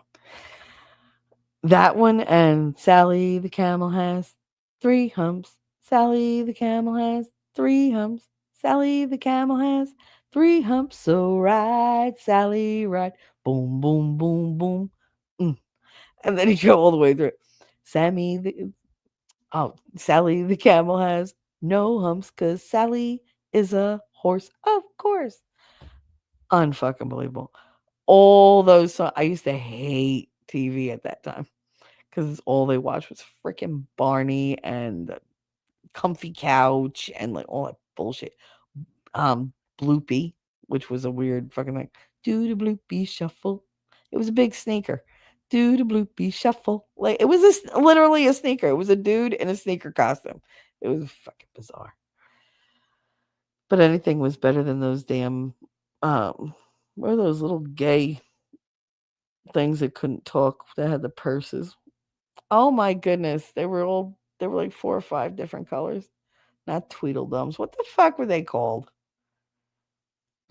Come on, chat. Don't let me down. You know what I'm talking about. Teletubbies. That's what they were. Teletubbies. I hated them. Oh, dear God. Somewhere over the rainbow, bluebirds fly. Oh, I heard a joke today. Mouse told a joke that was really, really good in Gutter Stream. If a black bird has black babies and a blue bird has blue babies, what kind of bird has no babies? And mouse is, the name is deceptive because you think mouse, you think somebody who's shy, maybe a little reserved. Yeah, no, not her. I like her. She was like, you know what the answer is? The kind of bird that has no babies is called a swallow. Now, you would think I would have gotten that joke long before she said it because, but I didn't. But I did lose my shit because that shit was hilarious. It struck me so far. I was not expecting that to come from her. When she was like, a swallow, I was like, oh, like, I was like, I don't even know her. And I'm so proud right now. Like, it was so funny that she said that. And she was, and the thing is, she was like, oh, yeah, I just had to say it. I was like, oh my God. Like, what did I appear? And suddenly we're talking about swallowing. Okay. Like, that shit don't follow me around. But it was hilarious. Mouse was great. I loved it. Great stream, Gutter. T-Rex. What's up with all these lurkers? I get it too. Maybe they're grumpyosaurus rexes before they have their coffee. Oh, lurkers don't bother me. I'm basically just here talking to myself till I get tired. That's pretty much it. I really need to stream more often, and if I have to do pop-up streams here and there, then that's what I'm gonna do. T-Rex. Well, in that hole there was a tree, a rare tree, and a rattling tree. And the tree in the hole, and the hole in the bag, and the bag down in the valley. I never heard that one. A swallow prevents a stork. I wonder if a swallow gets you a $10,000 fine in where was it? Colorado, Illinois? I don't know. Wherever they made that like sarcastic attempt at a fake law. Did you read about that? That there's like a council that's trying to like pass a law that if a guy jerks off, then every time he ejaculates and it's not into a woman for the means of procreation, he gets charged a $10,000 fine. I mean, I know a lot of dudes that are either going to go broke or their nuts are going to explode because they ain't getting laid. So, and what do they do for people who aren't like? What if the guy is like super old or his sperm are bad? Like, I mean, you should really see that as like a service. They should be paying him not. There are a lot of people on this planet that should be paid to not procreate. It's just cheaper. The prevention of stupidity is cheaper than dealing with it and raising it, and it's further children later. Like, let's just stop the madness. Uh T-Rex said it's an Irish kind of repeat after me song. Oh. Wait. So well now I want to sing it to like a shanty thing. I can't. I don't know the song, so I can't do the melody. Yeah, good luck enforcing that law, Ohio. I want to know how they're going to tell. I mean, they probably could, because, I mean, if you're watching something to aid you in your masturbatory efforts, then I'm pretty sure they could just flag that and be like, oh, we got Pornhub came up. Oh, let's go check out what they're doing. Go knock on the door. It's getting to the good part. We don't want them to waste it. I mean, what are you supposed to do? Literally, like it's such a funny thing. But it was the whole, oh, my body, whatever. Oh, whatever. Like, it's not the same thing. It's not the same thing at all. Let's see. So yes, communicate with me gently because otherwise I'll punch you in the throat or just not talk to you. Encourage sharing. Create an environment where they feel safe to express their emotions and thoughts. Yeah, I have that at times. I tend to just carve that out for myself most of the time. But yeah, there are times when I feel completely safe, and then there's times where I'm just like, I got nowhere to run, like nowhere. And that's when I'm just like, you know what? I'm just gonna detach from life right now and I'm just gonna vegetate. And that's it. Even my old friends, I don't call them and tell them things. It's not that I don't want to. I don't see the point. I really don't see the point because I know them. They don't want to sit there and listen to my problems. They don't. I love my friends. I do. But I don't think they realize how much of their shit they put on me and expect me to listen to it. And then they're like mad that I don't like, you know, go looking for more information. I just let them say what they want to say. And I'm, oh, that's about it. Like, what am I supposed to do? What am I supposed to do with that? I can't fix it. You know, I can't fix it. So why put it on my fucking plate? Because they know I take shit on. But when I have problems, like, they're like, well, why don't you talk to us? No, see, I tried that. I tried talking to people. And every time I would say something, somehow it would get turned around to how it made them feel, and it would remind them of a bigger problem that they had or bring them back to the original thing that they were crying about before. And then I haven't even begun to really talk about my thing yet or get anything out or get any kind of resolution or feedback because now they've cut me off and it's about them again. I don't so there's an uneven balance of sharing and I don't like it. So I just don't share anymore with any of them. And they're like, you don't talk to me. No, because it's futile. Like, it's a moot point talking to you. I don't see the point. So instead of it being a moot point, it's a mute point because I'm going quiet. Fuck it. Value their insights. If you value their insights, acknowledge their unique perspective, but help ground their visions with practical steps or in practical steps. Yeah, I have a lot of ideas. Like a lot of ideas. I have constant ideas. And it tends to be like when I bring them up, they're kind of met with like a, like, and again, dismissed. And it's like, okay. And that bothers me. It really, really does. It bothers me that it's just like, oh, yeah, no, it's not going to work. Da, da, da.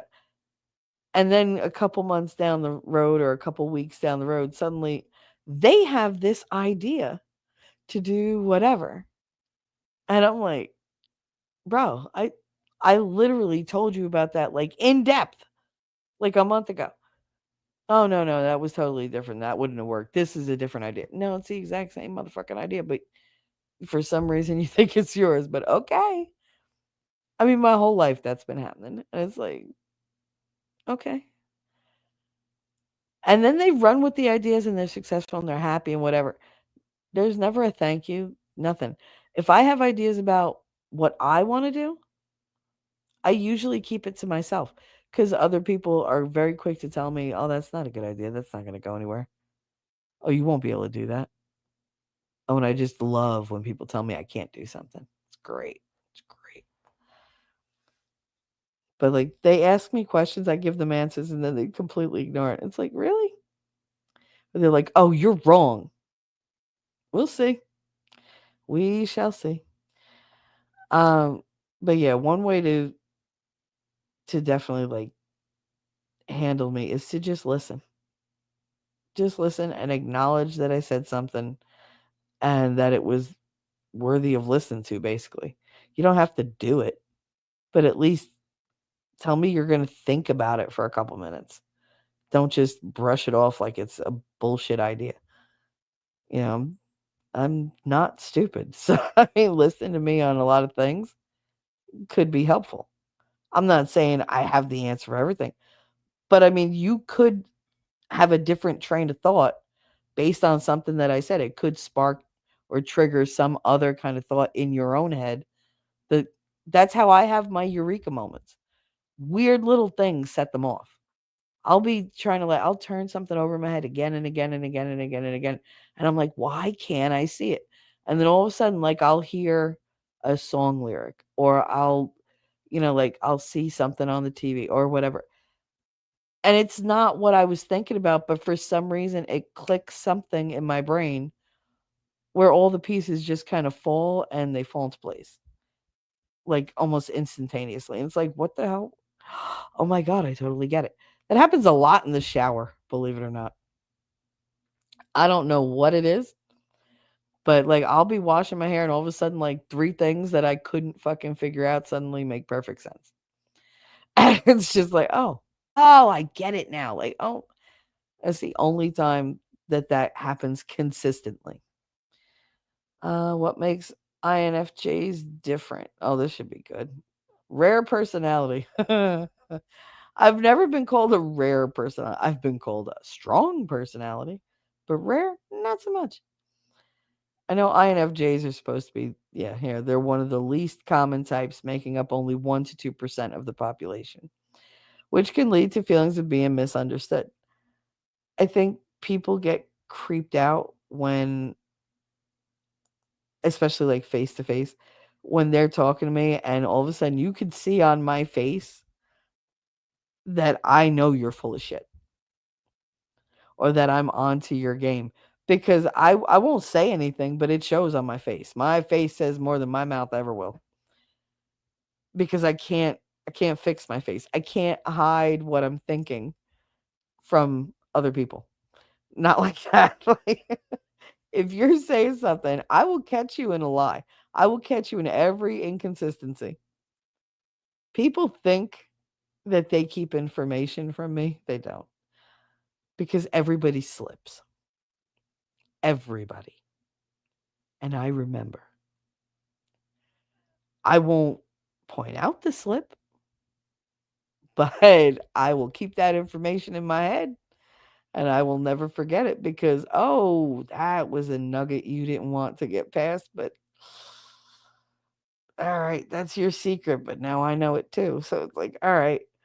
I think it freaks people out because I can tell from, like, far away when they're full of shit. And I really should start calling people on it, but I don't. And they know I know they're full of shit. And I think it makes them nervous because they're wondering when I'm going to put them on blast. Hint, hint, I won't. You got to really piss me off for me to call you out on your bullshit. Like, you got to really, really, really betray somebody that I care about. If you want to come at me, I really don't care. I'll be perfectly honest. But if you go after somebody I love, oh, it's on. I will judge my reaction and I will use whatever the fuck I know, and fuck your secrets. Like, nope. That's the only time, though. I won't do it for me. Dual nature. They are introverts with strong people skills, which can be confusing for themselves and others.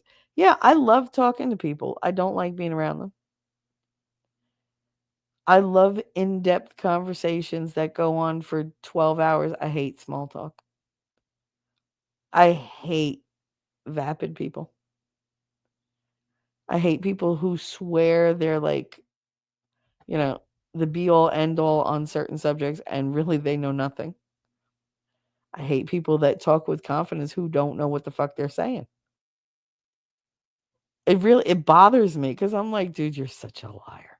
Like, why? Why do you have to pretend like you studied this shit and you know everything about it? I'm listening to you as somebody who's on this topic. I happen to have studied it.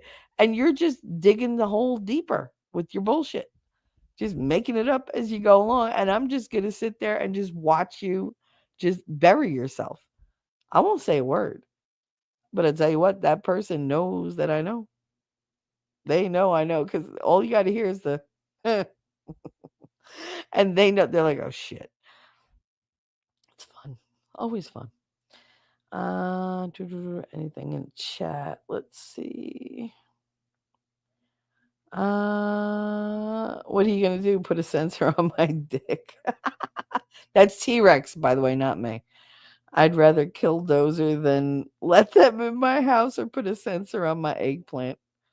Oh, that's a generous description. Jeez, most guys don't go around saying, I got an eggplant. Puffer. Happy Saturday, honey. I can't sleep. Lady Awesome, hi. I haven't been able to sleep yet. So I said, fuck it. I haven't done an insomniac stream in a long time.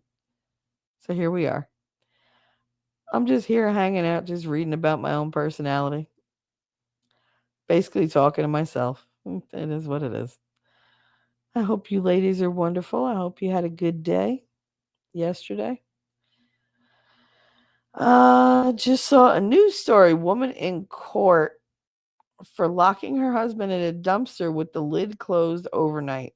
First of all, how'd he get in the dumpster? I have questions. I have a lot of questions. She put her husband in the dumpster, or did he crawl in on his own? Was he looking for something? Was she mad? Is this like a suitcase kind of scenario? I'm telling you, these bitches be crazy. And I'm the one who thought I was crazy. Like, if the guys that I have dated ever met like truly crazy bitches, they would think I'm like, oh, Shelly's so easy to handle. Because I never did any of this kind of shit. Like, nobody's life was in jeopardy with me. They may have felt like it, but it actually wasn't. I'm not going to jail for fucking nobody. I'm not going to commit murder. I mean, could I? Yeah, I could. I'll be perfectly honest. I am definitely one of those people who could get stabby. And I mean, it would have to be a crime of passion or whatever. Or it would just have to be somebody saying, you're not going to stab me, and boop, right there.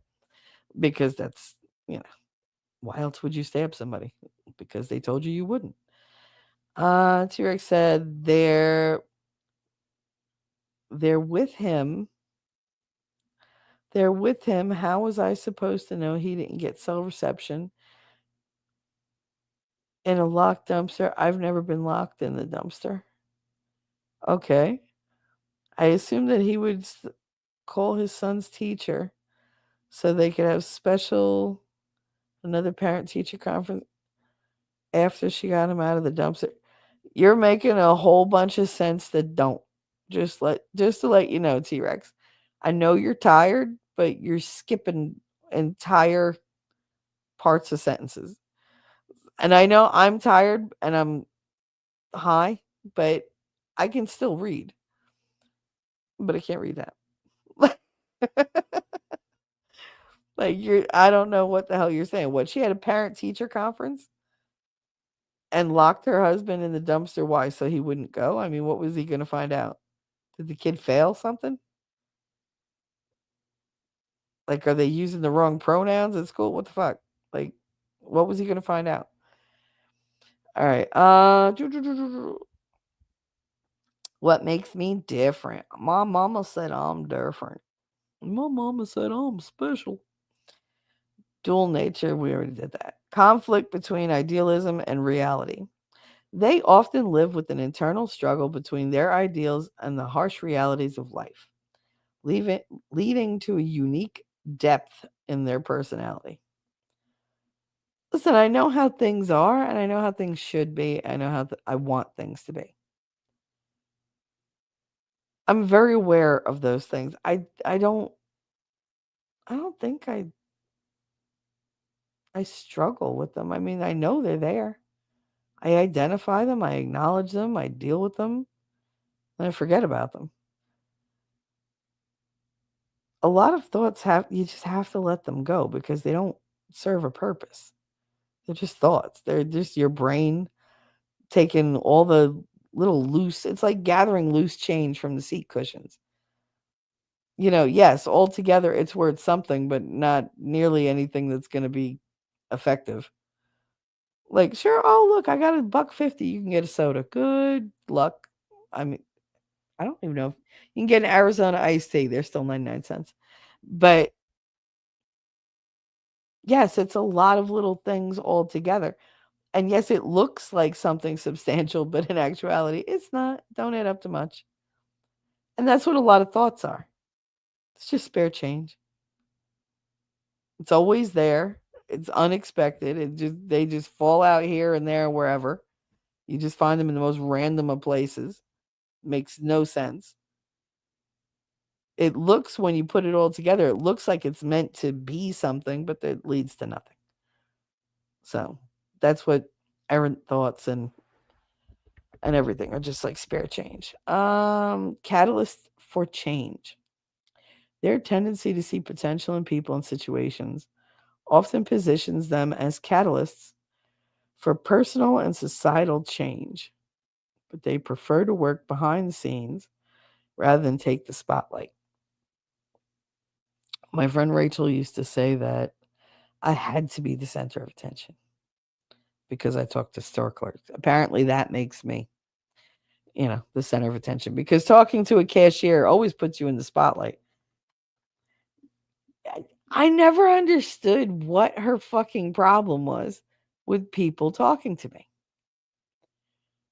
Maybe because everybody talks to me and they don't talk to her. She talks to them, and then she's just so like bombastic all the goddamn time. She scares people off. And she's very demanding. But I mean, she scares people off. I don't scare people off. They're usually scared before they talk to me. Because they're like, oh, you had a mean look on your face. That's called resting bitch face. That's not going anywhere.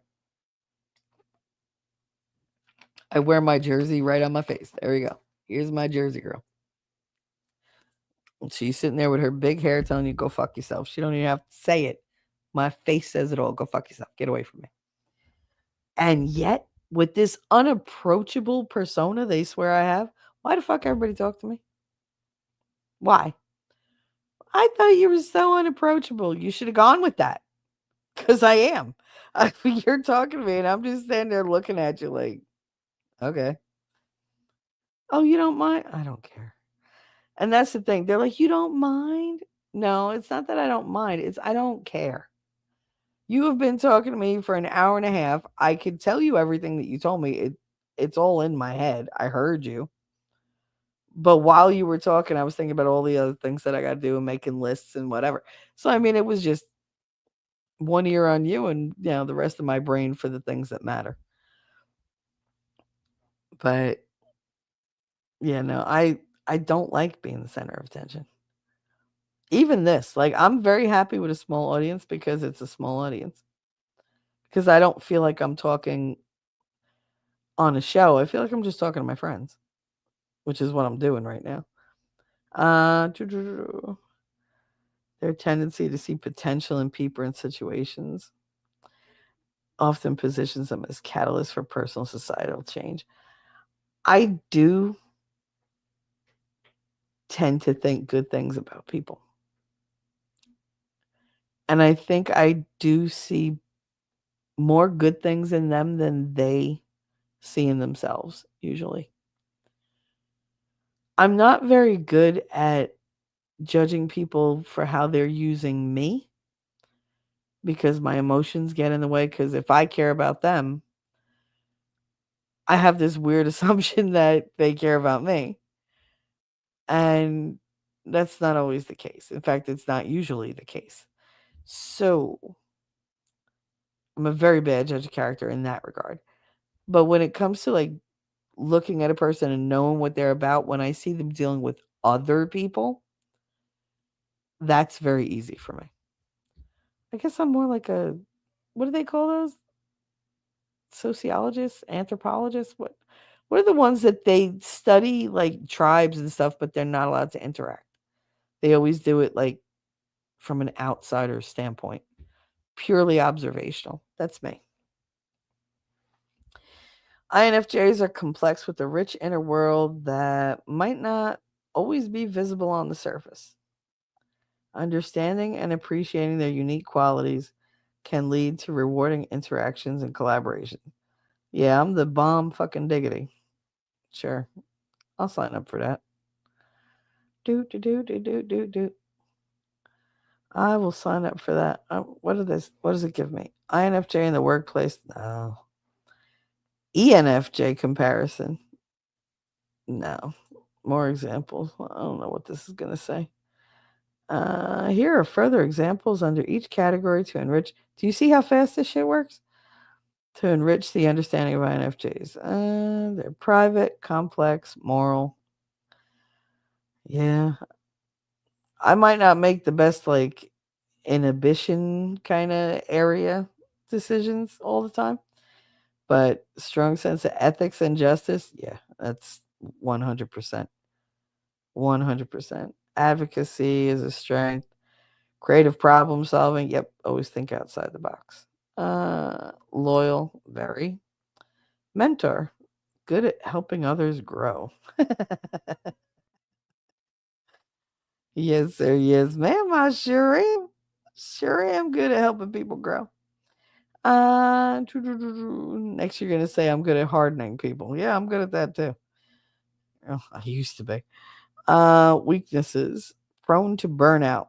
Yes, I'm right there now.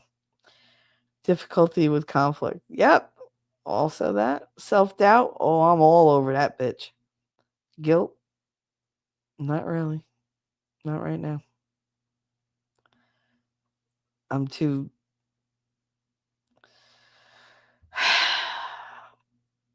I'm too conflicted to feel guilty. And I got nothing to feel guilty about. I'm sure I'll feel guilty later about not feeling guilty because that's the Italian Catholic way. How to handle INFJs, encourage self care. Yeah, I won't listen. Be patient. If you're patient with me, like if you're understanding and patient, that's one thing. If you're just waiting for me to do something, you're gonna wait a very long time because I don't do shit in other people's timelines. Like I just don't. It's weird because other people own my fucking time apparently. But if you're expecting me to do things like on your timeline, that's never gonna happen. I set my timeline. Uh so you can be patient. You're gonna be waiting a long fucking time. Acknowledge their contributions. We already did that. Provide clear feedback when giving criticism. I'm gonna nix that. Just don't fucking criticize because I'll never forget that you said it. And I will make diggly dog goddamn sure that I will never do it around you again. Like I said, Rachel brought shit up. Oh, I don't like how your voice shakes when you sing. Meanwhile, we're just fucking around in the car. But the way she said it, like, ugh, I was embarrassed. And I was just like, oh my God, I don't like to be embarrassed ever. I've been humiliated enough in my life. Thank you. People got their fucking jollies off of it. I'm over that shit. But I mean, teasing is one thing, but like humiliating somebody, that I don't go for that. Yeah, but here's the thing. I'm just gonna nix that whole clear feedback because if you criticize me good or bad, I'm gonna take it hard and I'm not gonna react well. I will react in a way you're not gonna enjoy. Uh, what makes them different? Depth over breadth. Unbreaded. The quiet influencer. Whatever. What do we have? INFJ's influence through empathy, insight, personal connection rather than overt power or charisma. Fuck you. I'm very charismatic. God damn it. Shit. Saying that I don't influence with the overt power. Yeah, that didn't work very well in parenting. So overt power had to come into play. Sorry. And we don't use charisma. I have fucking charm coming out my ass. All right. Fuck you. Idealism versus pragmatism. They often have one foot in the realm. I thought I was going to say one foot in the grave. I was like, check. One foot in the realm of ideas and the other in the practical world, leading to unique personal and professional approaches. I don't know about that. I tend to be very pragmatic, but yeah, I guess I still have lofty ideals. But you got to have stuff to shoot up for, right? Like you don't constantly want to be sliding downward. Guardians of Harmony. They work tirelessly to maintain harmony. I do like to keep the peace because I want to be peaceful. I don't give a fuck so much about everybody else's peace, but when they're peaceful, they don't cause problems for me. And that's a good thing. So that's like it's a win-win. Understanding these additional facets helps in recognizing the nauseated ways. Paging Dr. Freud, the nuanced ways that INFJs interact with the world, providing a clearer picture of their complexity. Yeah, I don't think I'm complex. I think I'm quite simple. Quite simple. Simple minded, that's for damn sure. Oh, Lord. Well, it is what it is.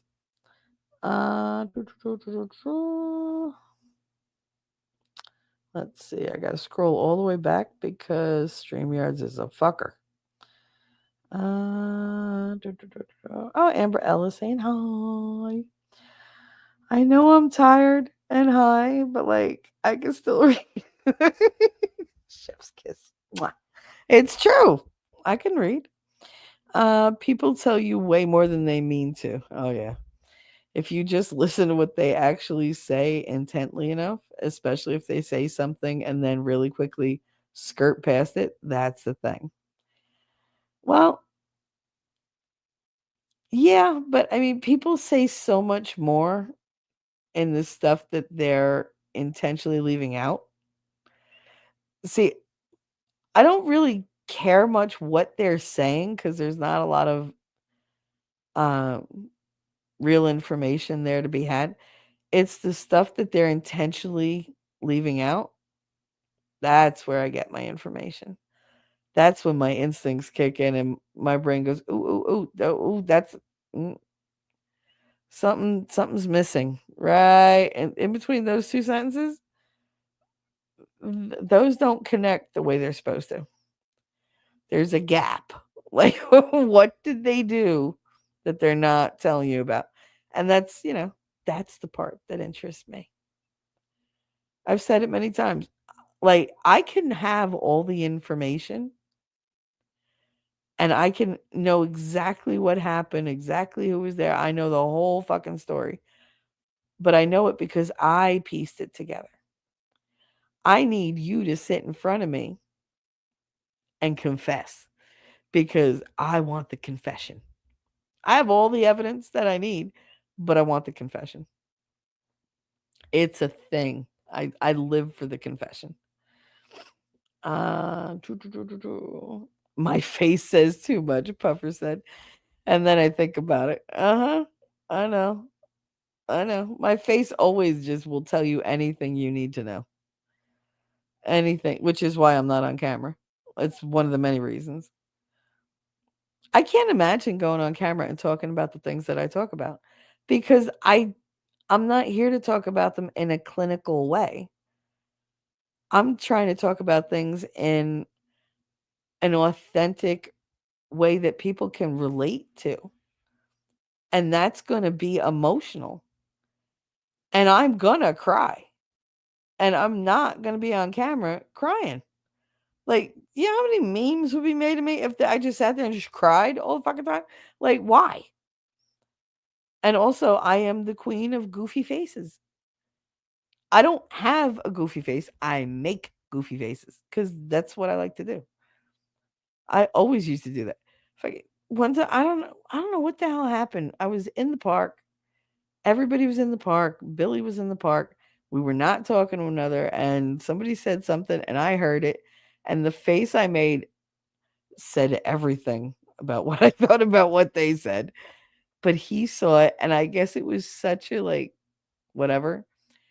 that he busted out laughing. Everybody like turned and looked at him like, "What the fuck? What are you laughing at?" Nobody said nothing, and well, nobody said anything funny. And he was just like he couldn't look at me. And like later on, I get a text, and he was like, "What the fuck, Michelle?" And I was like, "Why? What happened?"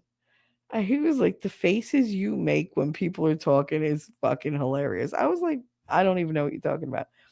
And he mentioned like what the person said, and he said, "Your face." He said, "I never saw anybody screw their whole face up like that. Like it was just comical." I was like, "Oh, okay. Glad you enjoyed it." Like I don't know what you want me to tell you. Um, Amber L, same, same, same. Yep, my face always tells. And if you look in my eyes, you'll know everything I'm feeling as well. Like personally, I can't I can't hold things back that I feel. You'll see the sincerity, or you'll see the playfulness or whatever, because my eyes are very expressive.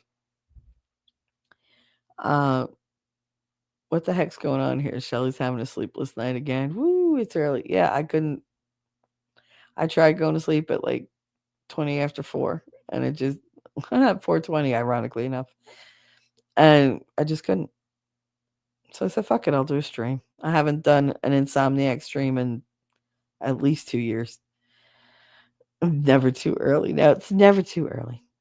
I missed an entire chat. Well, you know what? Like I said, I'm tired. Cat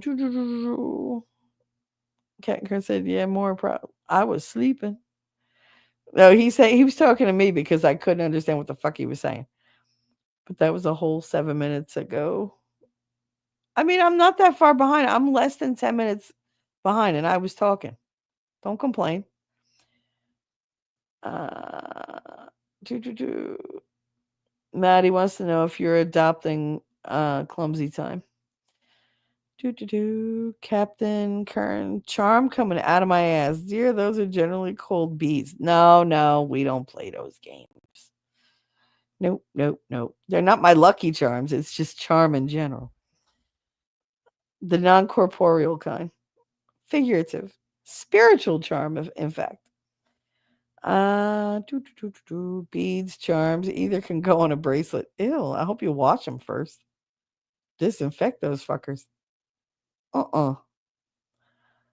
I remember my grandmother telling me this story about her brother ate the penny that her father gave to her, because they would get a penny a week from their father to go to the corner candy store and get the candy of their choice. And it was a penny for a chocolate covered cherry.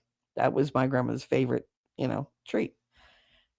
And my great grandfather, my Baba Nun, gave them a penny each, because there was only the two of them. The other three weren't born yet. And they put it down, went, had dinner. She comes back, and there's only one penny. And he ate her penny. And they didn't have any other. And my great grandmother was like, "Nah, I spent." Like, wait. And she went and got like a bucket, and she lined the bucket, and she told my Uncle Pat, when you got to go, number two, basically, when you got to go cock. Um, which, yes, cocky is like poop, but whatever. When you got to go cocky, then you do it uh, in the bucket, because they were going to get that penny back. Do you know my grandmother got that penny back? They washed it. She brought it to the damn store, gave it to the guy, got her chocolate, ate her chocolate, and then told him my brother swallowed that, so my mom just took that out of his poop. Yep. That happened. She has a ton of funny stories about money. She was just she just did weird shit with money. I tell you, she took a dollar bill, rubbed my grandfather's balls against it while he was sleeping, and then gave it to him and told him to go play a number, and she won. Fucking weird, I'm telling you. Now, did he know that she did that? No. I didn't want to know that she did that, but apparently when you give her Bailey's Irish cream while she's baking, she gets very free with the stories. So, I got her drunk, and she told me a whole bunch of shit I never wanted to know. Unfortunately, I couldn't do that because she would have remembered what I said and I would have got beat. Like she would have fucking made both my lips just go become Jimmy Walker lips. Like, they're pouty and puffy enough.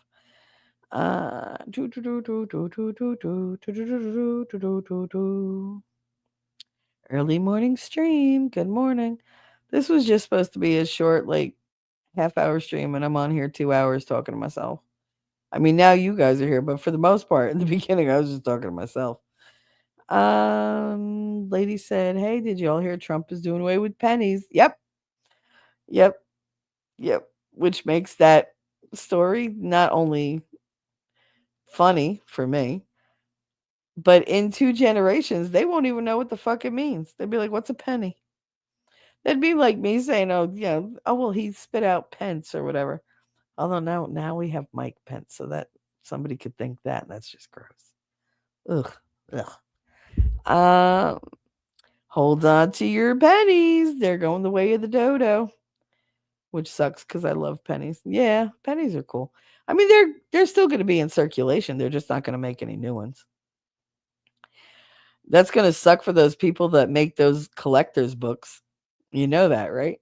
Because that's still a thing. Coin collectors, they buy the books. It's, you know, they have the pre-dates and everything. And this one's in Denver. This one's in Colorado, Colorado, DC or whatever. Like it tells you where they were made. So you get like multiple ones for each year. They probably already made those books and now they're going to be useless. They're going to have to remake them. That's going to suck. Oh, man. He said they cost more than they're worth, 3 cents per cent. Yeah. I mean, isn't that just reflective of our country as a whole? Nothing is worth what it's supposed to be. And, like, come on, a penny, 3 cents per cent? That's pretty fucking bad. That's pretty fucking bad. Yeah, it costs 3 cents to make these pennies. That's why they're stopping making. They're stopping because nobody pays with pennies. What do you know of that costs a penny anymore? There's nothing. Unless you go on like Etsy or eBay or whatever, Amazon or Walmart, and you do like that low to high cost, you'll find shit that's a penny. But be very careful because it all comes from China or, Indonesia or Thailand or whatever. It comes from like that general area. And the delivery fee is like $40. So it's not a penny. It's not a penny. You're paying $40 delivery fee. That's where they're getting you. Whereas if you spent $40 on the American version with free delivery and it's made or shipped here, you're working out the same, but you're not waiting 6 weeks to get it. And it's not covered in lead paint, hopefully.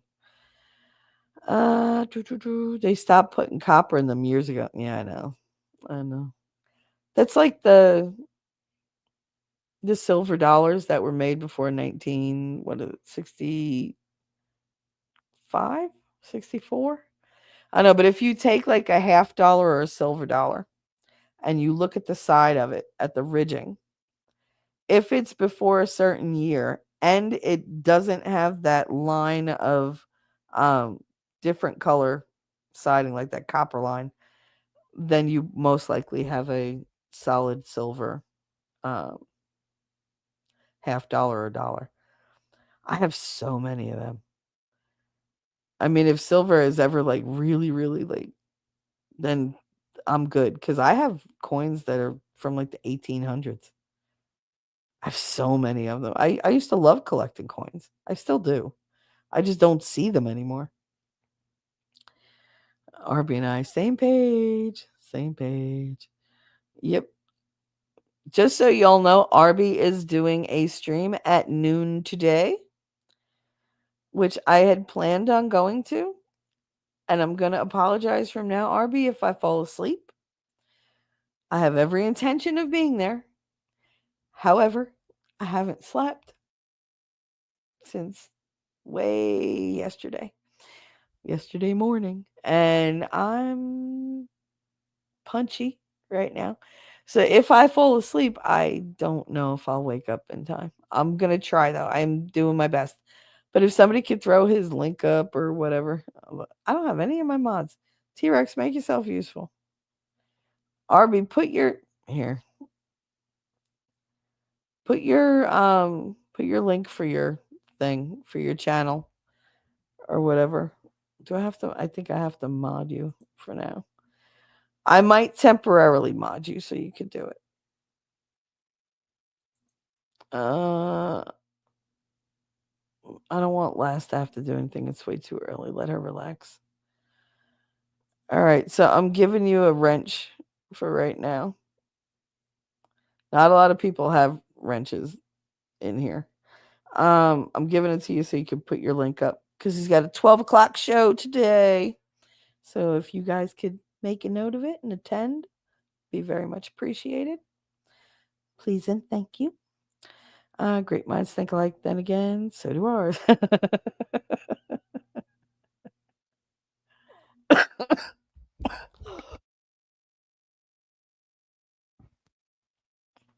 I'm slowly making my way into like I don't know, like a fetal position. I'm just like I have the bed up.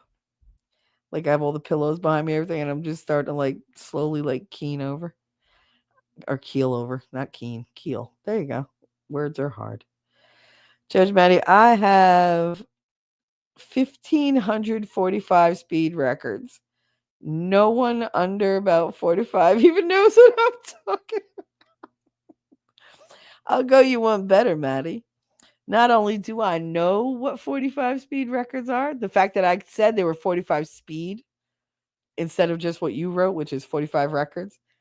Not only do I know that they're 45 speed, but I come from a time when you either had that little cone that you dropped over the metal rod in the middle of the record player.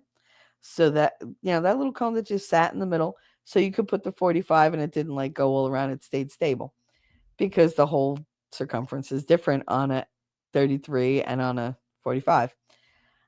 And I also used to have those little clippy things that you slide into the middle of the 45 speed record. They'd come in red, blue, green, yellow, white, whatever, black. You always wanted the black ones or the red ones. Fuck every other color. But you know what they are. They're little.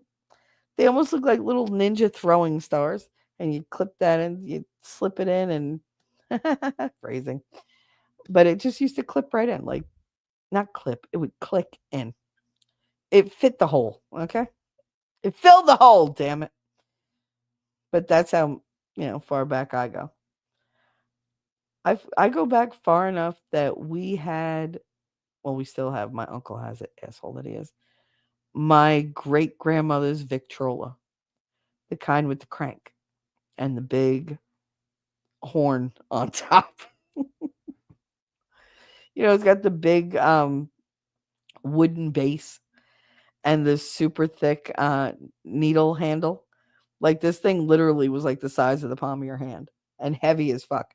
And you didn't lift the arm up, you tilted it back, like it swiveled back and forth. It was on a hinge. So yeah, that's how far I go back. And if you really, really, really want to push it, my great grandmother, until I was about 10 when she died, had the piano in the hallway with the rolls. And we had dozens and dozens and dozens of these fucking rolls. Then you take the roll and you put it in the front of the piano, you hook it up, and it plays and it moves the keys on its own as it plays the song. And that's how most of us learned how to play piano in my house. My grandmother learned by ear because she didn't know any of the notes. I at least learned the notes, but I had nowhere near the talent playing piano that she did. I mean, she was amazing. She could just hear a song and play it. But that was from years of having the roller. And she'd hear the note and see the key that went down. And she would learn which one did whatever. But she never learned the lettering. She didn't know every good boy does fine. She didn't know about face. She didn't know about treble or bass or whatever. She just knew how to make the piano make the noise. Like make the noise I want it to make. She was good at it. She was really, really good at it. Couldn't read sheet music for shit. Amber said, I'm very aware of the demarcations. What demarcation? Oh, on the coins. Girl, threw me off. Wasn't saying you were behind. Shelly was saying I was behind 7 minutes in the stream. Okay. I think I'm still behind 7 minutes. Aw, Maddie. Penny for your thoughts. I know that song. So here's a penny for your thoughts, a nickel for a kiss, a dime just to tell me that you love me. Yeah. I remember that song. I actually, and it's funny because I gave my husband a Christmas gift with that song in mind, and I wrote out the lyrics for the song. I printed them out, and I taped them to the front of the gift box. And it was a super heavy box, but I mean, it wasn't huge, but it was a small box with little containers in it. And I wrote out the lyrics to the song, and I gave him a box that had a container full of pennies, a container full of nickels, and a container full of dimes. And he was like, really? And I was like, what? You don't get it? And my grandmother thought it was like so like sentimental and sweet and whatever. Because I think it was our first Christmas together. And I just wanted to make it wasn't like his only gift. It was just something I put a lot of thought into when I did for him. And he was just like, whatever, what am I gonna do with all this change? Like, I guess I could take it to the bank. I was like, are you kidding me right now? Like, he didn't get it at all. I was like, did you read the lyrics? And he was like, yeah. I was like, so? Like, I gave you a whole bunch of pennies and nickels and dimes for, penny for your thoughts. I want a lot of thoughts. Nickel for a kiss. I want a lot of kisses. And dimes, just tell me you love me because you never do. Like, I'm literally paying you through this song for your affection. Can you just like work with me? Nope. Nope. He was like, well, that's stupid. Okay, then keep your shit and I'll fucking go give my pennies to somebody else. And that's exactly what happened. We got divorced and I went and gave my pennies away. And a whole bunch of nickels. Arby, they might as well get rid of the nickel and dime too. Listen, I'm still upset that they got rid of nickel and dime stores. Okay? They're like, oh, well, then you have Dollar Tree. Nothing there is a dollar. What are they going to change all the signs to $1.50 tree? To, oh, we thought it was a Dollar Tree? Stop it. Dollar General. They're going to have to call it Dollar-ish General. Penny stretcher machines be mad, right? Oh my God. Did you ever see those penny like stamp machines where it engraves, like it literally engraves words or whatever? I used to love those in the arcade. Before 1975? Okay, I know a lot about coins. Yes, you do. Look at you. I have a whole bunch of coins. I need to see your coin. Why? Oh my God. Why? Because I have like from the 1800s? They have like it's not a Liberty thing. What the hell do they have on them? I don't know. They're in the closet. I know exactly where they are. I might not know where like my computer is, like my PC computer. I might not know where half the wires that I need are. I don't know where my makeup went. I don't know where my financial papers are, but I know where my coins are. Oh, those motherfuckers are never far from me. Oh man, I got a really expensive old one from like 1921. It's as big as my hand, all silver and pretty neat. You had a silver penny? Stop it. Because I have one that they only made them with I don't know if it was steel or iron. I don't know, it's a wartime penny. But they didn't have any copper. So they made silver pennies. But not made out of silver. It was made out of something else. I can't remember what it was, but I have one.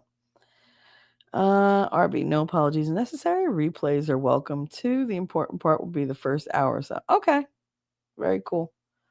Of course, the first hour or so is at noon, and I don't know that I'm gonna make it, but I'm gonna try.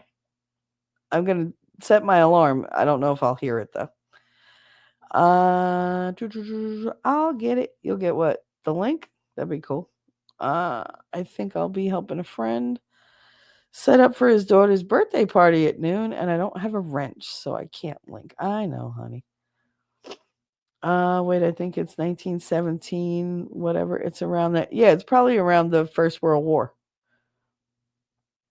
Because I forget what they I think they used it like for what they used the copper for. Was it for the landmines or whatever?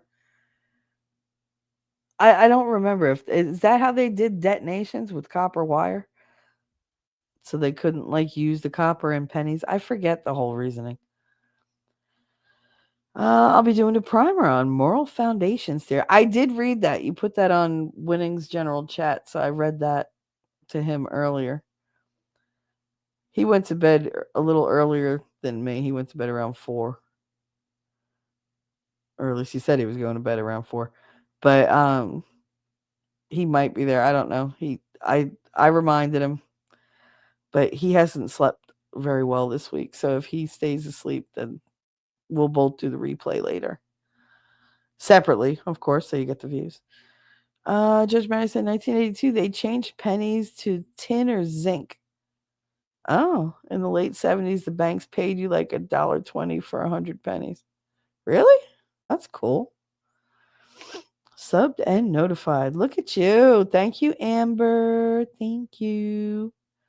My little snorter. I've been snorting, so you infected me. It's not funny. Thank you for the surprise early morning stream. Oh, you're welcome, Ronnie. Thank you for hanging out with us. It was fun. It was fun having everybody. I haven't done an early morning stream in forever. But I'm glad you were here. Thanks for saying hi and not just lurking. This way I wasn't just talking to myself. Hey, nerd. Didn't get a notification for this stream for some reason. Oh. I have no idea. Maybe because I wasn't planning on doing a stream and I just went live. Judge Maddie. Yep, I have a ton of those too. Cool. I'm actually going to try to sleep and I'll text you later, Shelly, when I learn more. All right, honey. You take care. You please get some rest and it's going to be okay. Your dad's going to be okay. All right? You worrying about it and making yourself sick is not going to help him. And you can feel whatever you're going to feel, but you got to sleep. So go do that, please. Stop making me worry. Don't make me go all mom on you. I remember the 45 sleeps. Now I'm getting tired because I can't talk. I remember the 45 speed record slippy things. Yep, the little plastic clips. I like the cone thing better because you just threw it on top. But that fucker, every time you took it off and put it on the side when you play a regular LP, which anybody of the last 3 generations don't know what the fuck that is. You'd inevitably lose it because it would fall off the record player from the vibrations or whatever. It's like whatever plastic they made that shit out of was the slipperiest plastic you ever fucking came across. But that was my fucking problem. It would always fall off the record player. It never fell to the front of the record player. Even if I put it in the front of the record player, somehow it always fell behind the cabinet.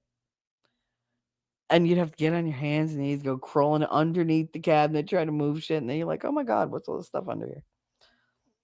That was my thing when I was little. If something fell, I was like, oh, I'll get it later. And then I just kick it under something.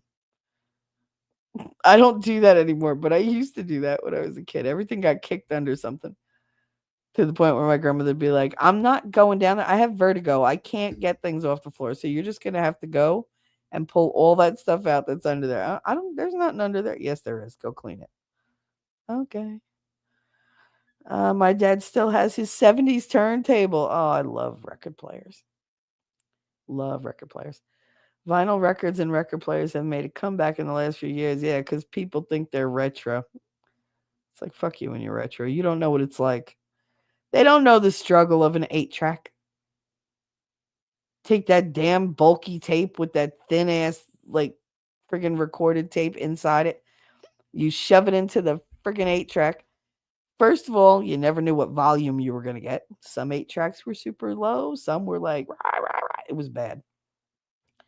And then you didn't know what track it was on, like the songs that you wanted were on, because they didn't really number them well. And most 8 tracks had like 5 or 6 buttons on top. So you'd press one for track, like track section A, track section B, track section, or 1, 2, 3, A, B, C, whatever. If you put that on and you missed your song, you had to listen to the whole shit go around again on that one thing. So what you could do was you could press the buttons till you were all the way at the end, or like at the one that's right before the section that your song is on. Or they had a fast forward button. Not entirely sure what they thought the fast forward button did. It didn't actually fast forward. But when you pressed it, you couldn't hear the music anymore. So I guess rather than stand there for 3 minutes, most of them were like 8 minutes long. But rather than stand there for like 3 minutes to get back to the song you wanted to listen to, you'd press the button and you'd wait in silence for 3 minutes. That was the fast forward button. Yeah, it sucked. And inevitably you were going to have to wait, because most likely you listened to the song the time before and immediately took the 8 track out when that song was over because you didn't like any others. That meant the next time you put the 8 track in, it's not starting over. No, it's picking up where you left off, which means you got to go through the whole fucking thing all over again. Yeah, it was a pain in the ass. No, they don't understand the struggle. They really don't. 8 tracks were the most annoying. I don't even know what to call them. Recorded devices or whatever. Ever. I hated them. Hated them. 78th. Nipper the dog looking at the horn. Yep, on the RCA records.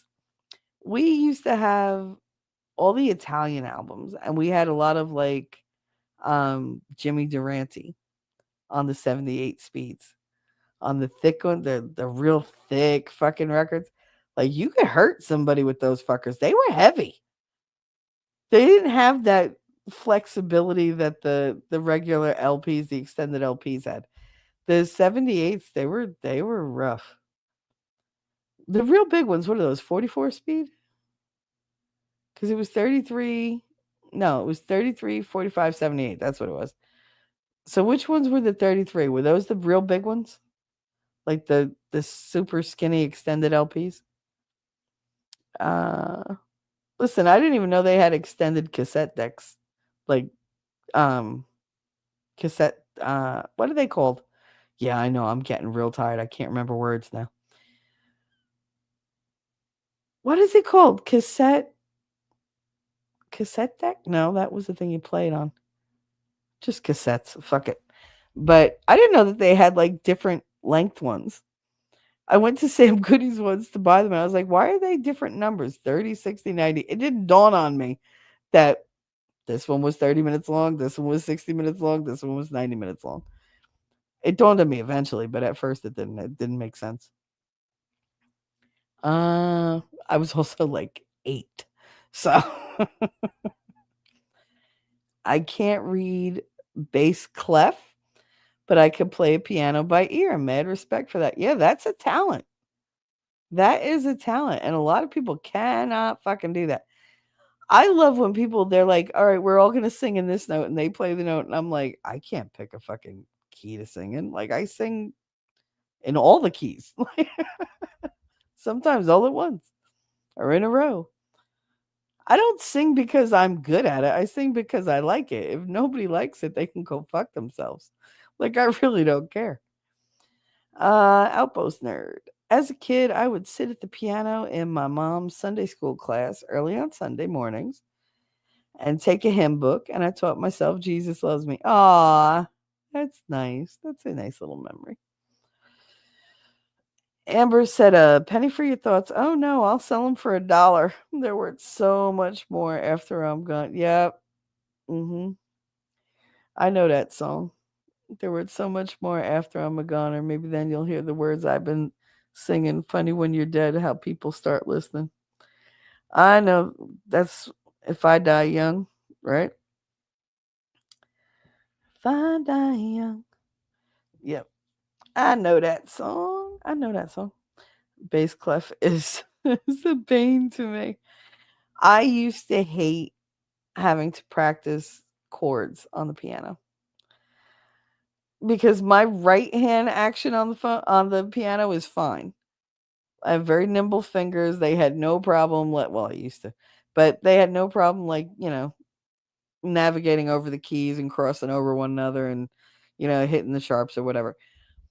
But if I was busy with my right hand playing the piano, my left hand was completely useless.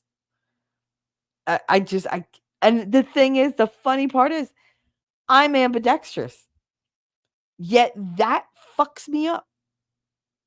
It doesn't bother me on the guitar. Didn't bother me with the fucking what is that? The accordion. Like none of that got in my way. But for the piano, I don't know what it is. My left hand is like, no, I don't want to play. I don't want to play this game. It just won't engage. My brain is just like I can't get it to function. It would just like fits out every time I tried to use my freaking left hand to play the chords. Horrible. Everybody's like, oh, but that's the easiest part. Not for me. Not for me. I could very easily play like 100 notes in a row with my right hand without fucking up. The minute I go to hit that chord with my left hand, I'm done. Done. Done. It's the weirdest fucking thing. But like I said, it doesn't bother me when I play guitar. It doesn't bother me when I used to play the accordion. God, I can't even imagine picking up an accordion now. And yes, grandma made us all learn how to play the accordion. Ugh. Uh, someone will just start selling little metal discs to put in those machines. It'll just be a second business next to the penny stretcher machine. Yep, probably. It doesn't matter what we do away with. Somebody will always find a way to grift off of it. We used to put pennies on railroad tracks and they would flatten. Yep, I remember that. We used to do that down the projects. You have a white penny? Do you really? Racist. Uh Judge Rice said 1943 steel penny. There you go. They made like 7 copper in 1943. So that was what the beginning of the munitions manufacturing for World War II, right? Copper bullets. There you go. See, I knew there was a whole thing there, and you guys would know. 1921 is a peace dollar. They made a shitload of them. Nice. I used to be a night worker and up all night. I can't do that anymore. Yeah. I don't like being up all night long. I really don't. This is going to make me sick for days. I won't say nothing about it. I'll still do everything I'm supposed to do, but it's going to make me like physically sick for days. All because I just couldn't. I'm just not in a happy place. I'm not happy. Uh oh no, I didn't have a silver penny. I want to say mercury dime. Ooh, but that's probably wrong. Big chunk of silver though. A mercury dime made with what? Like actual mercury? Because that wouldn't surprise me. You realize that they used to put mercury in our thermometers. You know how many thermometers I've had to deal with that were broken? Hell, in school, every single year, because we didn't know that mercury poisoned you, they gave the science lesson where they took mercury, actual mercury, and you would put it in your hand and roll it around, and they'd be like, "Look, it separates, and then it goes right back together." Yeah, well, now I can do that with oobleck and not get mercury poisoning. But apparently, growing up handling mercury, in your bare hands right before lunch, that wasn't a problem. So that's why I say Gen X, like, we're very tough because we literally were having everybody trying to kill us. They were either neglecting us or trying to kill us. You're talking lead paint. You're talking playing with mercury with your bare hands in school year after year after year. We're talking about chemical experiments in school with all the windows closed, no ventilation, and the heat on. Like, the If you could think of a horrible thing to do to people, they did it to us. It was terrible. And it was all, you're fine, you're fine, you're fine. Here's a little Robitussin, go walk it off. Don't be a pussy. And don't come home till the lights are on. I love seeing these posts that they're like, did y'all really have to stay outside all day? Yes. I mean, I didn't have to because I had errands to do for them. But if I wasn't her little workhorse, then yes, I would have been outside. When I went home, like on the weekends to my mother's house, I had to stay outside all day. She didn't care where I was. She didn't give a fuck. She didn't care if I was in the backyard, if I was next door, what. She didn't care. Just don't be in the house. I'm cleaning. Okay.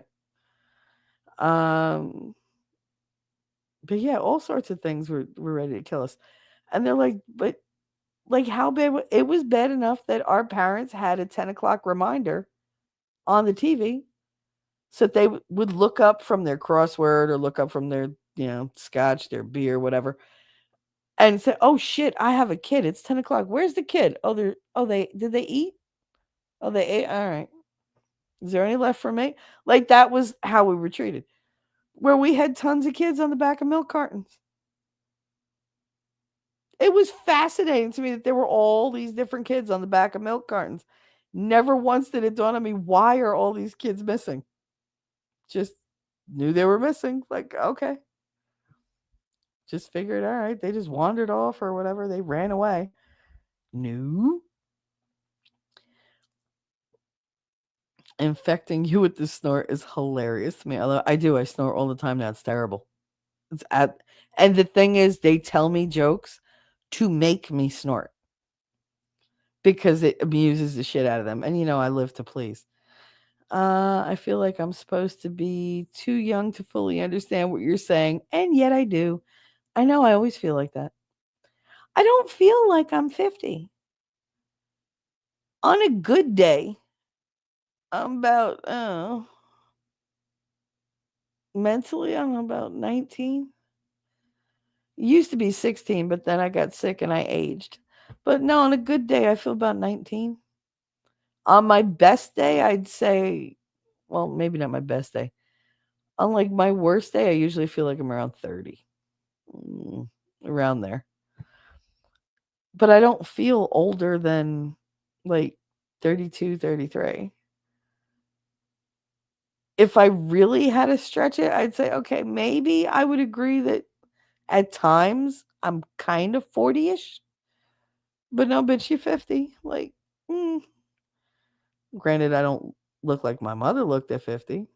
I don't look like my grandmother looked at 50. But I don't look like I looked when I was 20 either. So it's like beauty is in the eye of the beholder, and my beholder is me. And I say I don't look 50. I don't. I don't have like any wrinkles in my face. None of that. I don't have like age spots. I don't have like pock marks. I have pretty smooth skin. Um, I don't feel 50. I don't know. I just don't. I don't feel like a grown up. Every time I have to do adult shit, I'm like, who put me in charge? Cause wow, they need a different life choice. Nobody should have put me in charge. Lord, I require supervision, adult supervision, and I don't qualify. Quarters and dimes used to be real silver. Yep. My dad has a bag of them for N times or something. He's a bit of a weirdo. Oh no, I have a whole bucket of them. I have like a literal Tupperware bucket. Remember the old orange? I know some of you out there remember the old orange, yellow, or green Tupperware that they had the pleated top. They're like super, super rigid and you can't like bend them at all. But the top had like this weird pleat kind of pattern going around it. And there was a button in the middle that you pushed the thing down and the whole thing went down and it did the like sucking noise so that it made a vacuum. You remember those? Those were the burpable Tupperware. They were like, if it doesn't burp, it's not Tupperware. Like, I, they're in that. That's full of coins. Weirdos are awesome always. Always. I love weirdos. Uh, when I was in when I was in band, I switched from the trumpet to the baritone, and I had to go from reading treble clef to bass, and it was so hard for me to figure out. Treble clef doesn't bother me at all. I mean, I don't know how you can't get that. That's the attitude I've adopted. I'm not a great singer, but I do what I do, and that's just it. You are a great singer. I love the way you sing. People be here for it, apparently. Yes, they are. Um, and you know my favorite. Trumpet to baritone is quite an adjustment, man. Yeah, well, not if they have baritone and treble clef. Okay. That's why I just go by ear. I can't do it. I don't hear it's weird. I don't hear the difference in the notes enough to identify them, but I always hear the difference in the notes when they're being sung, not when they're being played on an instrument. But when they're being sung, I can't tell you what the notes are, but I can hear every little like vibrato and whatever. And people are like, "Oh, they didn't do that at that point." Listen to the song again. Listen to it. Their voice is shaking. They're modulating their voice, and you don't hear that. No, you can't hear that. I hear it. It's like, all right. Certain audio things I pick up really, really well, and certain things I'm completely deaf to. The simple things I can't hear. It's so weird. Somebody always asks me, like, yeah, oh, check, check, check, check. I'm like, it all sounds the same to me because it's just so meh. It's so random. But like, if I'm listening to a song, I know where it's gonna go, and I listen for tiny little changes because usually those are the emotion triggers for me. When there's like an uplift or a deep kind of vibration in their voice, or if they drop it to like a seriously like really, really low pitch, that's when it hits me in the feels for some reason. And I'm guessing that's what it's engineered to do. But you don't really get that much in the singers now.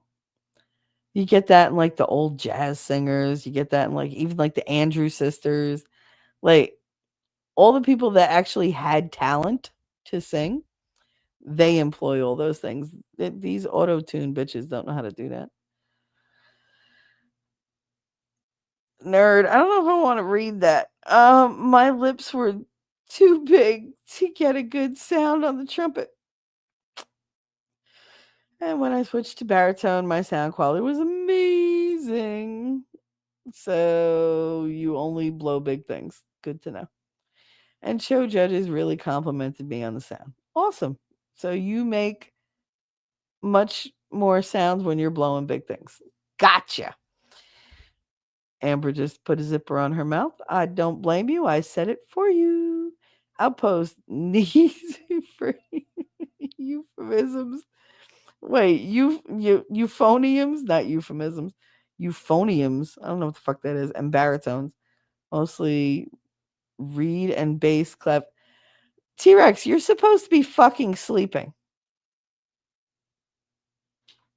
So am I, actually, but you're supposed to be sleeping. You're going to want to be awake later. So go to sleep now, please. RB said they just filled my heating oil tank. I can see the bill going up in my mind. I'm guessing it's going to be like $700-800. Yay! How low were you? Like a quarter of a tank or eighth of a tank?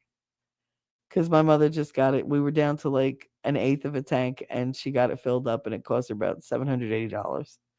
So they like running the heat all the time. See, I don't like the heat on because then I can't breathe. Like now, my nose is stuffy, my throat is dry, and I'm just like, I sound like her because it's so fucking dry in here. Like, it's so hot. I don't get why they can't put on sweatpants. Put on a pair of socks. Put a fucking sweater on. You'll be fine. The cold air is better for you. No, they gotta run the heat all fucking day, all fucking night, 80 fucking degrees. I'm sitting here just like, oh my God, it's so hot. And then, oh my God, I don't know why we're out of oil already. Gee, I wonder. I wonder. I wonder.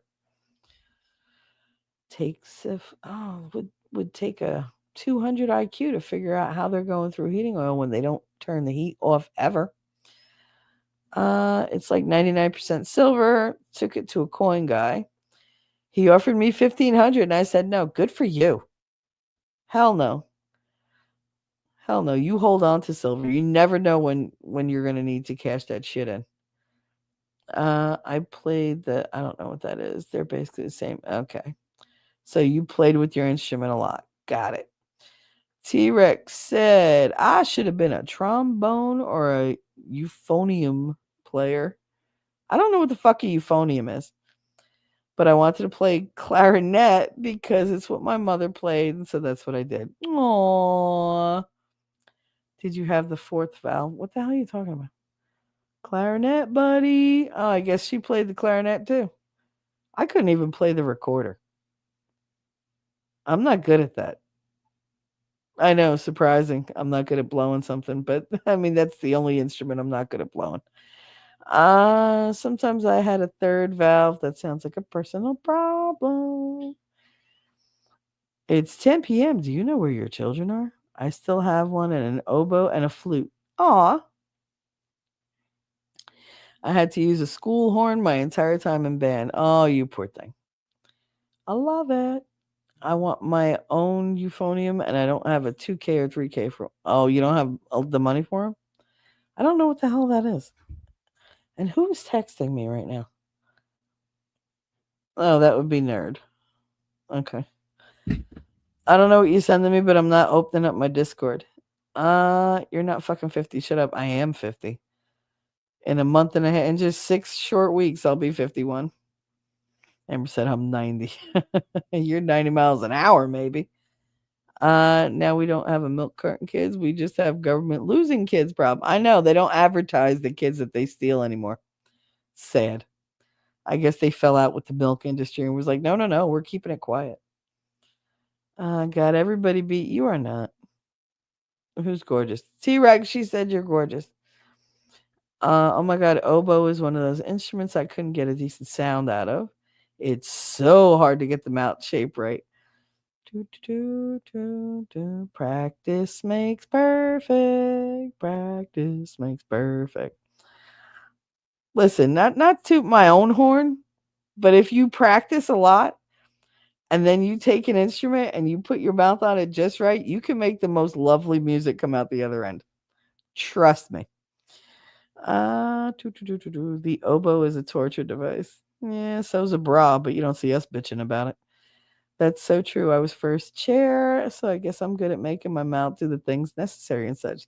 That's my girl.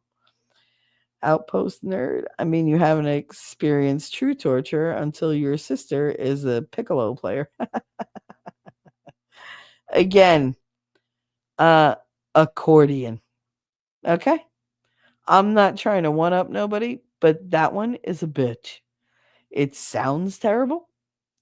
It's hard as fuck to play, and it will give you a broken back in about 3 minutes flat because it's heavy as fuck.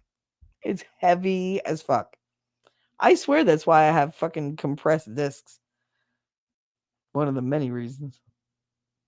That fucker was heavy. And we had 3 different size ones. You had the small one. Yeah, that the kids learned on. Then you had the one for like teenagers or whatever. Then you had the adult one. The adult one was, no lie, probably about 45 to 50 fucking pounds. It was like taking the old fashioned like TVs or like computer monitors, cracking it in half, putting straps on it, throwing it on you and having to hold it and play music with both hands while squeezing the damn thing. Whoever invented that needed to be shot. I hate the accordion. Hate it. And I'm not talking about like the little squeeze box, music box. No, the big with the whole, with the, like the keys on one side, and then you got the piano on the other. Oh, fuck out. Hated that goddamn thing. That's why I hate playing music. That's why I'll only sing. They made me learn so many instruments. So many. It's like I had to learn so many I couldn't get good at any of them. They were always switching them. I remember Amber over here bragging about what that mouth do. I mean, don't we all? Listen, when you're good at something and you spent time learning how to do it, it's okay to boast a little bit. Be proud. I'm only 35, but I remember those containers. My grandmother had tons of them. They only came in very specific colors, and they were the burpee containers. They were awesome. And those things will last through anything. They didn't melt. They were fucking airproof. They were waterproof. They're everything proof. Like I've had coins where like you go into the coin thing. Like I had the big water jug, and I went to clean it out before we moved. I was like, let me just give these to my mother. She could put them in the coin star, get the money because I'm not moving. This fucking thing is way too heavy. And I figured whoever moved it was gonna take some out of it anyway. So I was like, yeah, no, I'm not doing that. But I told my son, don't just turn it over. We have to turn it over like in a strainer in a garbage bag so that everything falls through. He was like, what's gonna fall through? I said, the bugs. He was, what bugs? He was like, they're coins. It's not food. I was like, okay, there's larva like on everything you've ever touched, literally. Like you have no idea what kind of germs are out there. I said, that's open and they thrive on that shit.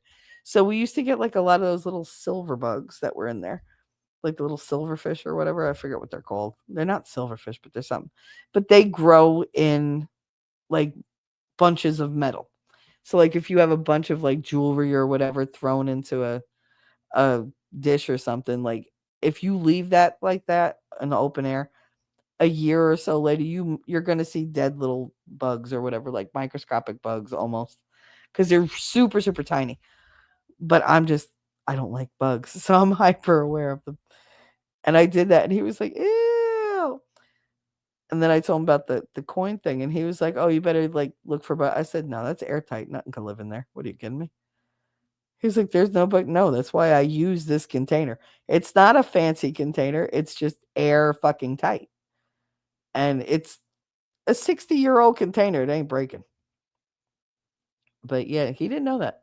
He didn't know that like from like skin oil and stuff like that from being handled, that like the ridges of the coins pick up dirt and larvae and shit like that. And you will get a couple bugs no matter what. But I wasn't fucking putting that shit on my table. No, put it right into a garbage bag and through a strainer. Then throw the strainer out. Amber L, I can get a pretty good sound out of 4, but the breath support needed for flute is way more intense than any other woodwinds. Okay.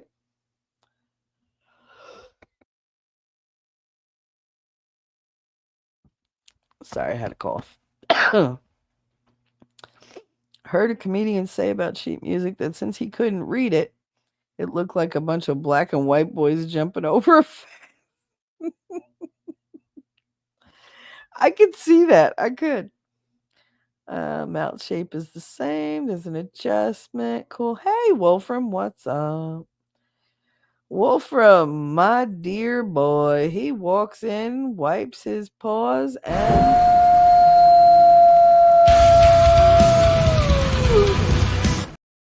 howls. He howls. He howls. That's how you know the Alpha Mod is in the house. That's what somebody says, right? Look at all the links. That's how you know Wolfram's here. It's just link, link, link, link, link. You're so awesome. Grand Risings, Wolfram. Lady Awesome is here. Do, do, do. T-Rex, you sound nothing like that woman. She sounds like the girl from Mesothelioma ads. Shut up. Or this stop smoking it. Listen, I was never going to have a high pitched voice.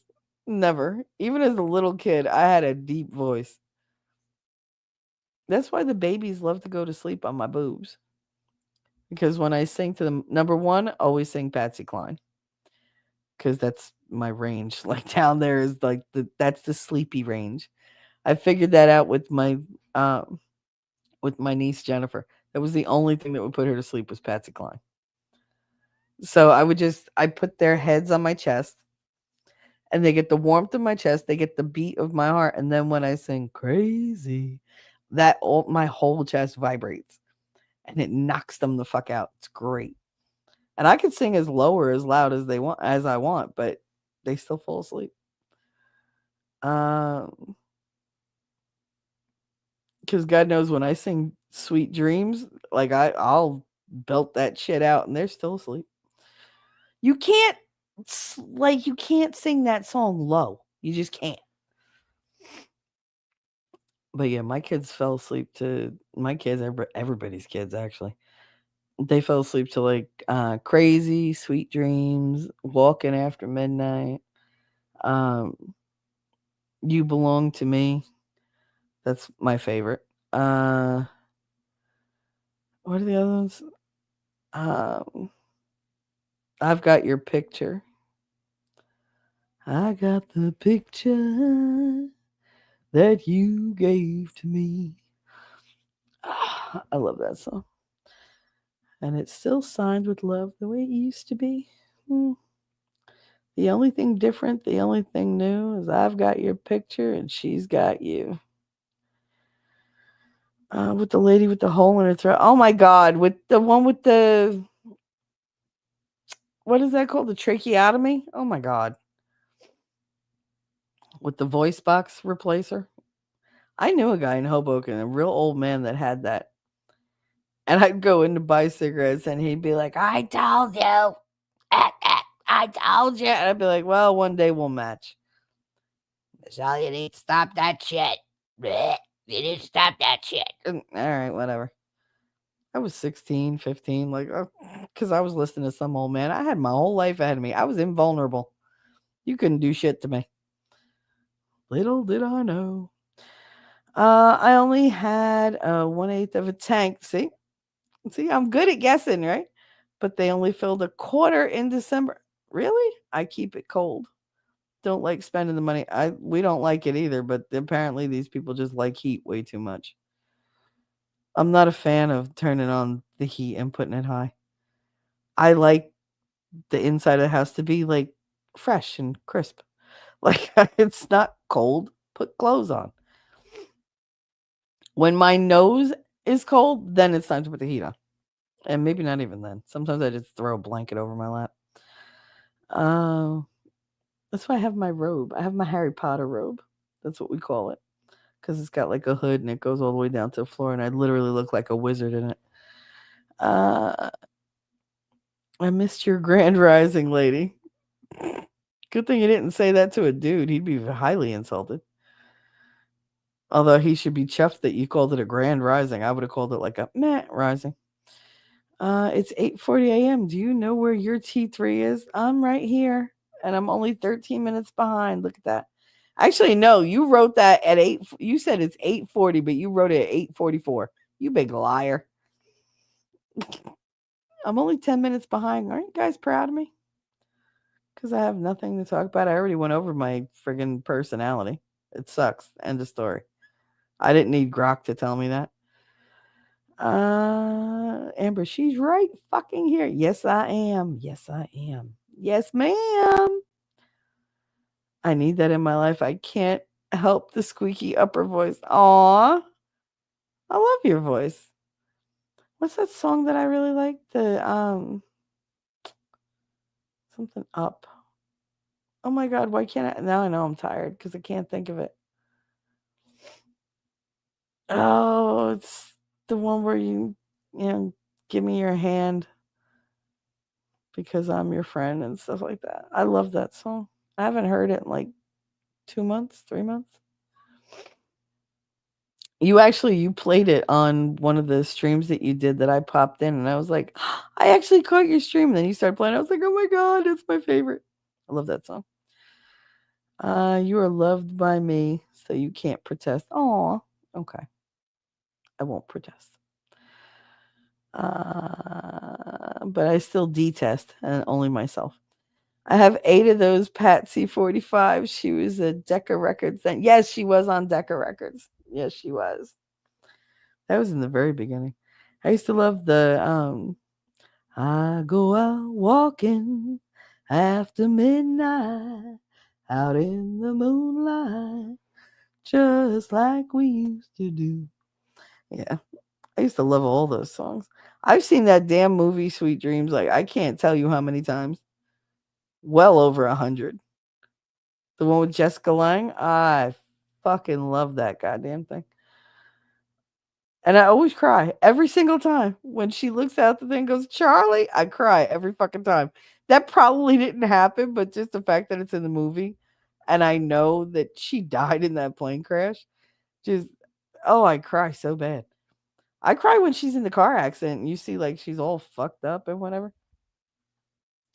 Two of my all-time favorite movies that I can watch back to back over and over and over and over are Sweet Dreams and Coal Miner's Daughter. Because I do love me some Loretta Lynn. I do. And I really love Sissy Spacek as Loretta Lynn with Tommy Lee Jones as her husband. I fucking love that. As Doolittle. Oh, forget it. And I mean, I think Doolittle was decent. I mean, I know he had a drinking problem, but I mean, that was the times too. I mean, and it had to be hard for him because she was never home. He was taking care of the kids.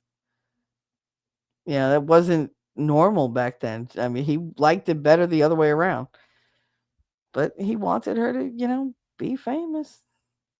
You know, he wanted that money. He wanted to build the house he wanted and whatever. Doolittle Lynn. Doolittle Lynn. Well, I was born a coal miner's daughter in a cabin on a hill in Butcher Holler. I used to love watching those. I haven't seen that movie in probably about 5 years. But yeah, no, I always loved it. The fact that she put salt in the pie that he bought when she was like 13. The fact that she put salt instead of sugar and he bought it and then spit it out because he was like, "Girl, you don't know the difference between salt and sugar. They're both white." Like, never dawned on her to check the fucking the pie before she cooked it.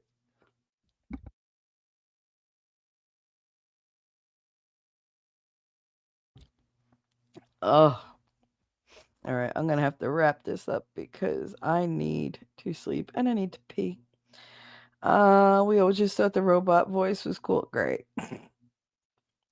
We always used to find someone with those things to do the scared straight thing in school.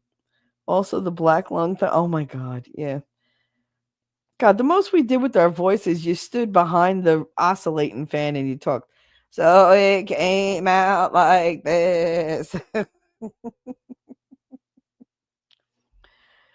I was actually like, I wonder if I should just do my whole stream in like a British accent or something. Just sit here and be like reading them out like, we always just thought the robot voice was cool. But this guy I've been like hanging out with and whatever, he keeps things hot temperature wise. Look up. Look up. That's the name of the song. There you go. Thank you. Knew it was up something. Something's always up something. Having a Baxter is a great way to keep the bed warm. Oh, puppy. He does cost food and treats though, so not free. Nothing's ever free. If something's free, you're the product. That will be tomorrow. T-ball. All right. Shelly skipped my joke about her 30-minute stream. That's not going on 3 hours. I didn't see it, so Streamyards might have just said, fuck you. I swear to God, I don't have it. Good Lord, your singing voice is gorgeous. No, it's not. I have a terrible singing voice, but I enjoy it. I mean, as long as he don't sweat too much when things get all is right with the world. Oh, God. Even my cat is a heater. I mean, she lays on me sometimes at night, and I'm like, God, would you just like look? Because she spreads out. So she's just this big fur fucking blanket. And it's like, oh my God, you're so hot. Like, get off me. Plus, she's heavy as fuck. It's like, ugh. He uses a heater. My sister made cookies once and mixed up the salt and sugar amounts. RB, you know what I did when I moved here? My mother was driving me crazy. I was trying to make a birthday cake and I was putting all the ingredients together. And I got the measuring cup out. It wasn't my measuring cup because I have my own baking utensils. But we couldn't find it yet cuz I don't know what container it was in cuz we just moved. And she's talking to me and she's bitching at me. Da, da, da. So I wasn't like fully paying attention. And I went to make this cake. And instead of putting 1.5 cups of water in it, I put 4. And then I'm stirring it, and I'm just like, wow, this is really easy to stir. And then I'm like, why is it like soup? Like my cake never comes like because I am amazing when it comes to baking. And I'm looking at it going, what the fuck? And I was like, what measuring cup did you give me? Oh, mine. I said, yeah, I'm stupid. I know it's yours. How well, like, what were the measurements? That was just like the 2 cup one, right? No, that was 4 cup. I said, but it's not like super big. Like my 4 cup thing is like really big and bulky. Hers was not. It was a weird shape, but it wasn't like big and bulky and heavy like mine. But mine is made of Pyrex and hers was made of plastic. So I didn't register the difference. And so I thought it was a smaller measuring cup and all because it had no numbers left on it. God forbid you get a new one when the numbers all rub off and like flake off or whatever. But yeah, no, I put 4 cups instead of 1.5. Yeah. So then I had to go back and I had to add, more cocoa and had more flour and more baking powder and more baking soda. I was like, oh, this cake is too fucking much work. But yeah, I fuck up once in a while, but I try to correct it. The cake didn't turn out great, but I mean, it was edible. I didn't eat it, but they ate it. But I mean, you could pretty much like just candy coat a bunch of shit and they'd probably eat it. But yeah.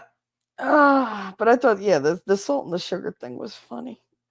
Because I was like, oh, Dito. And he paid quite a bit for that fucking pie. Took one bite, was like, yeah, I would be upset too. Look at you caught up. Time for Betty Bye. Don't make me get. Yeah, no, it's fine. He's not going to force me to go to sleep. He's sleeping now, so it doesn't really matter. It's not much of a threat. Um, what was I gonna say? Yeah, no, I'm ready. Not so much that I'm tired, because I'm not really that tired. I'm exhausted, but I'm not sleepy. But I'll get there. But I really have to get up and go pee, so I'm gonna have to end this stream. Thanks for hanging out with me, guys. I know this was such just a random thing to do. I just didn't want to be alone. I really didn't. Wolfram said, in my first marriage, I tried making a meatloaf once. Reached for the garlic salt, failed to notice that with a red ink pen on an orange label, oh, she wrote ginger. The dogs wouldn't even eat it. No, I wouldn't either. First of all, ginger is very potent, so a little goes a long way. But bro, she wanted you to fuck up because how you gonna write in red on an orange label? You know nobody's gonna see that shit. Oh my god, you know it. Oh, I can't even admit meatloaf full of gin. Bleh. Like, no, that's terrible. But that's hilarious, Wolfram. Thank you for telling me that. That was like me with the pie that I made that I put too much clove in. That I didn't realize it was just like a quarter of a teaspoon, or I think it was like an eighth of a teaspoon of clove, ground clove, and I put in like a tablespoon. And when you ate it, your whole mouth went numb. Yeah, I couldn't eat it. Connor's father ate the whole fuck thing. He loved it. I used to make his pies just like that. He's got something about clove. I don't know what the fuck it is. But anyway, I love all the hanging out, Amber. I love that you were here and we got to hang. I never get to see anybody anymore because I wake up late. But thanks for hanging out with me. Thanks for keeping me company, because I really wasn't in a mind frame to be by myself. Hey, MJ. Have a good day. Everybody have a wonderful Saturday. I hope you enjoy. Yeah, that's setting someone up for failure with the ginger. Yep. Because we know how to label shit. Jesus. But anyway, thanks for keeping me company and keeping my spirits up. I appreciate you more than you know. But on that note, I'm out of here. I will see you in the funny papers. Bye. Jersey girl, I know that you're a Jersey girl inside. 4 a.m. at a diner, stop singing, living on a And doggone it, people like me. I'm thinking maybe you're a Jersey girl with all those highlights in your hair. No other girl can move like you. We pump our fists, damn right it's true. And I don't care what they might say, they'll never get us anyway. So be my Jersey girl, and take a little ride with me tonight. And let's get dirty, girl. I know that you're a Jersey girl inside. The way you turn it up, turn me on, and then you take it off, make it hot, make it loud. We'll wake the whole town. Jersey girl, I know that you're a Jersey girl inside. Who the fuck starts a conversation like that? I just sat down.